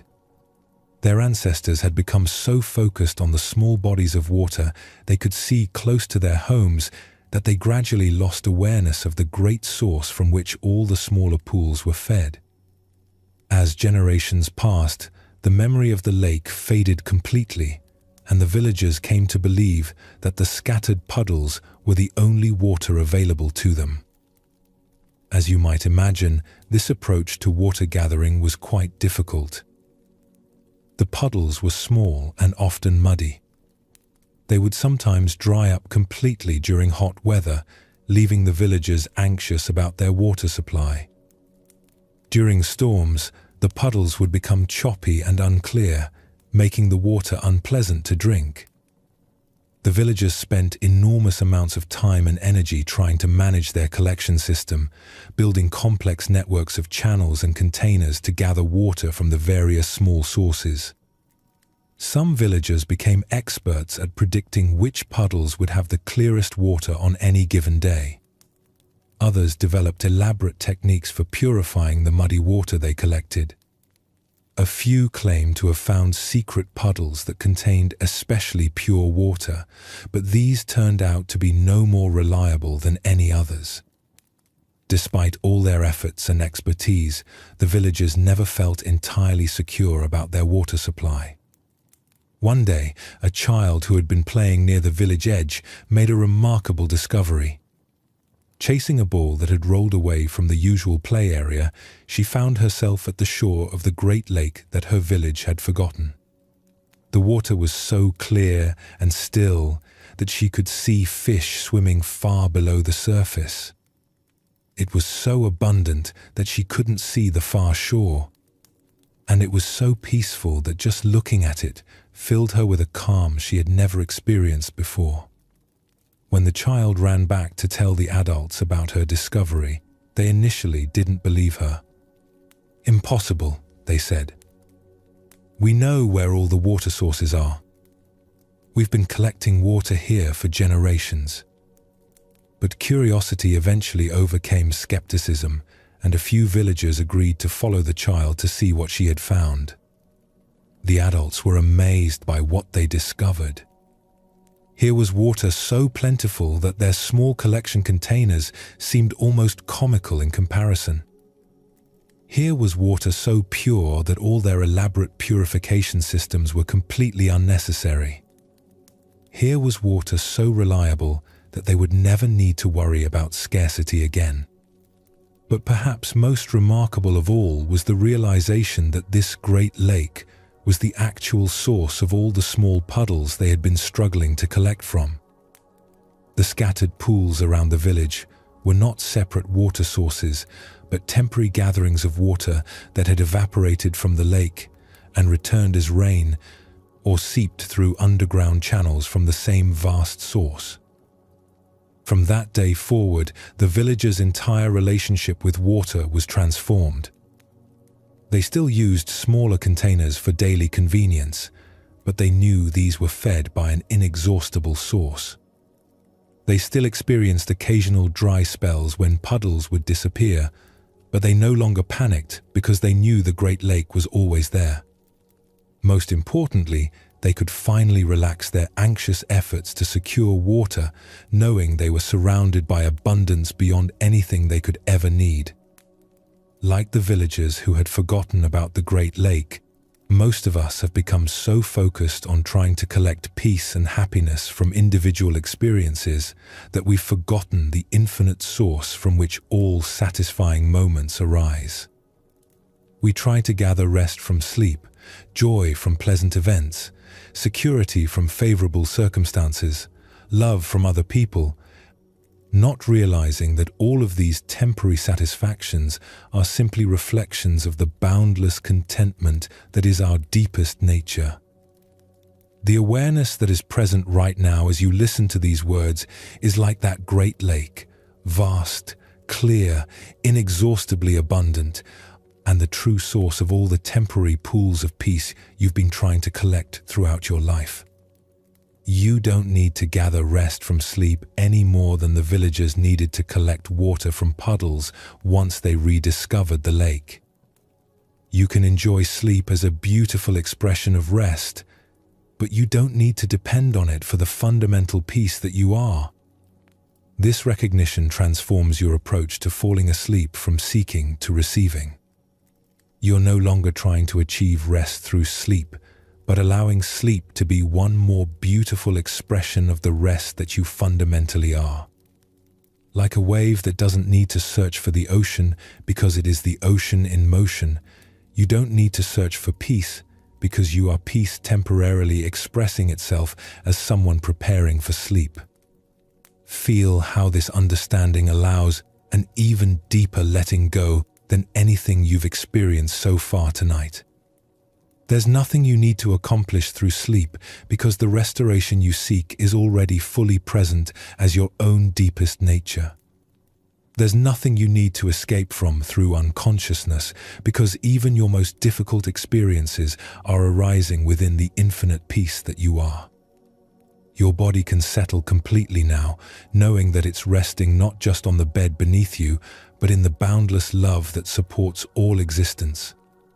Your mind can release its final holdings, knowing that any thoughts or dreams that arise during sleep will be held within the same vast awareness that is holding them right now. Your heart can open completely to this moment, knowing that you are finally and forever home. The great secret that the eternal sleeper embodied, that the villagers rediscovered by the forgotten lake, is available to you right now.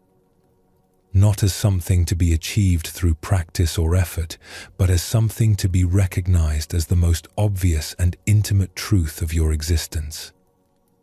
You are the infinite rest you've been seeking. You are the boundless peace you've been trying to achieve. You are the inexhaustible love you've been hoping to find. As your individual consciousness prepares to dissolve into sleep, it's dissolving into its own source, like a wave settling back into the ocean from which it never was actually separate. The awareness that will remain present even during the deepest sleep is not different from the awareness that is present now. Sleep and waking are simply different movements within the same vast consciousness that you are. In the old Buddhist texts, there is a beautiful description of what they call the natural liberation of sleep. Instead of seeing sleep as a temporary loss of consciousness, it's understood as consciousness returning to its natural state of boundless rest. Instead of waking up from sleep, we wake up as sleep, recognizing that even our deepest unconsciousness is held within infinite awareness. Tonight, as you surrender to this natural liberation, you can rest in the confidence that you are not losing consciousness, but discovering its true nature. You are not becoming absent, but becoming present to dimensions of your being that are usually obscured by the activity of waking life.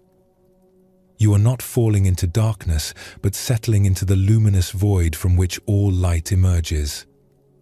The stars that shine in the night sky are resting in the same vast space that holds your sleeping consciousness. The mountains that remain stable through all weather are expressions of the same unshakable peace that you fundamentally are. The ocean that continues its patient breathing of waves is moved by the same life force that will sustain you through this night's rest and carry you safely into tomorrow's awakening. There is nothing to fear in this surrender because you are surrendering into your own deepest nature.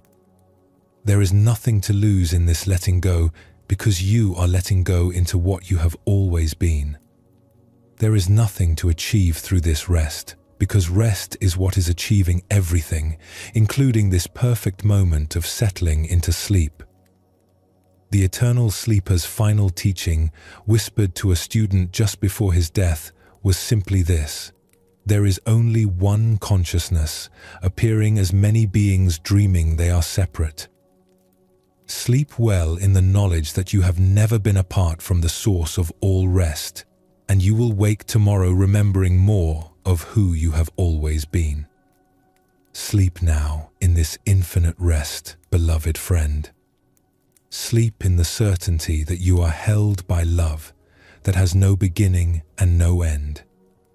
Sleep in the peace that surpasses understanding, because it is understanding itself, recognizing its own nature. Sleep in the knowledge that this rest is not temporary refuge from life, but life itself expressing its most essential nature. And as consciousness fades into the beautiful darkness of sleep, know that what you are in your deepest essence never sleeps and never wakes, but simply is, eternal, infinite, and forever at peace. Rest well in this boundless love that you are, that supports all beings, and that will greet you with fresh wonder when the morning light returns. Sleep well, and thank you for joining us here at Sleepy Monk.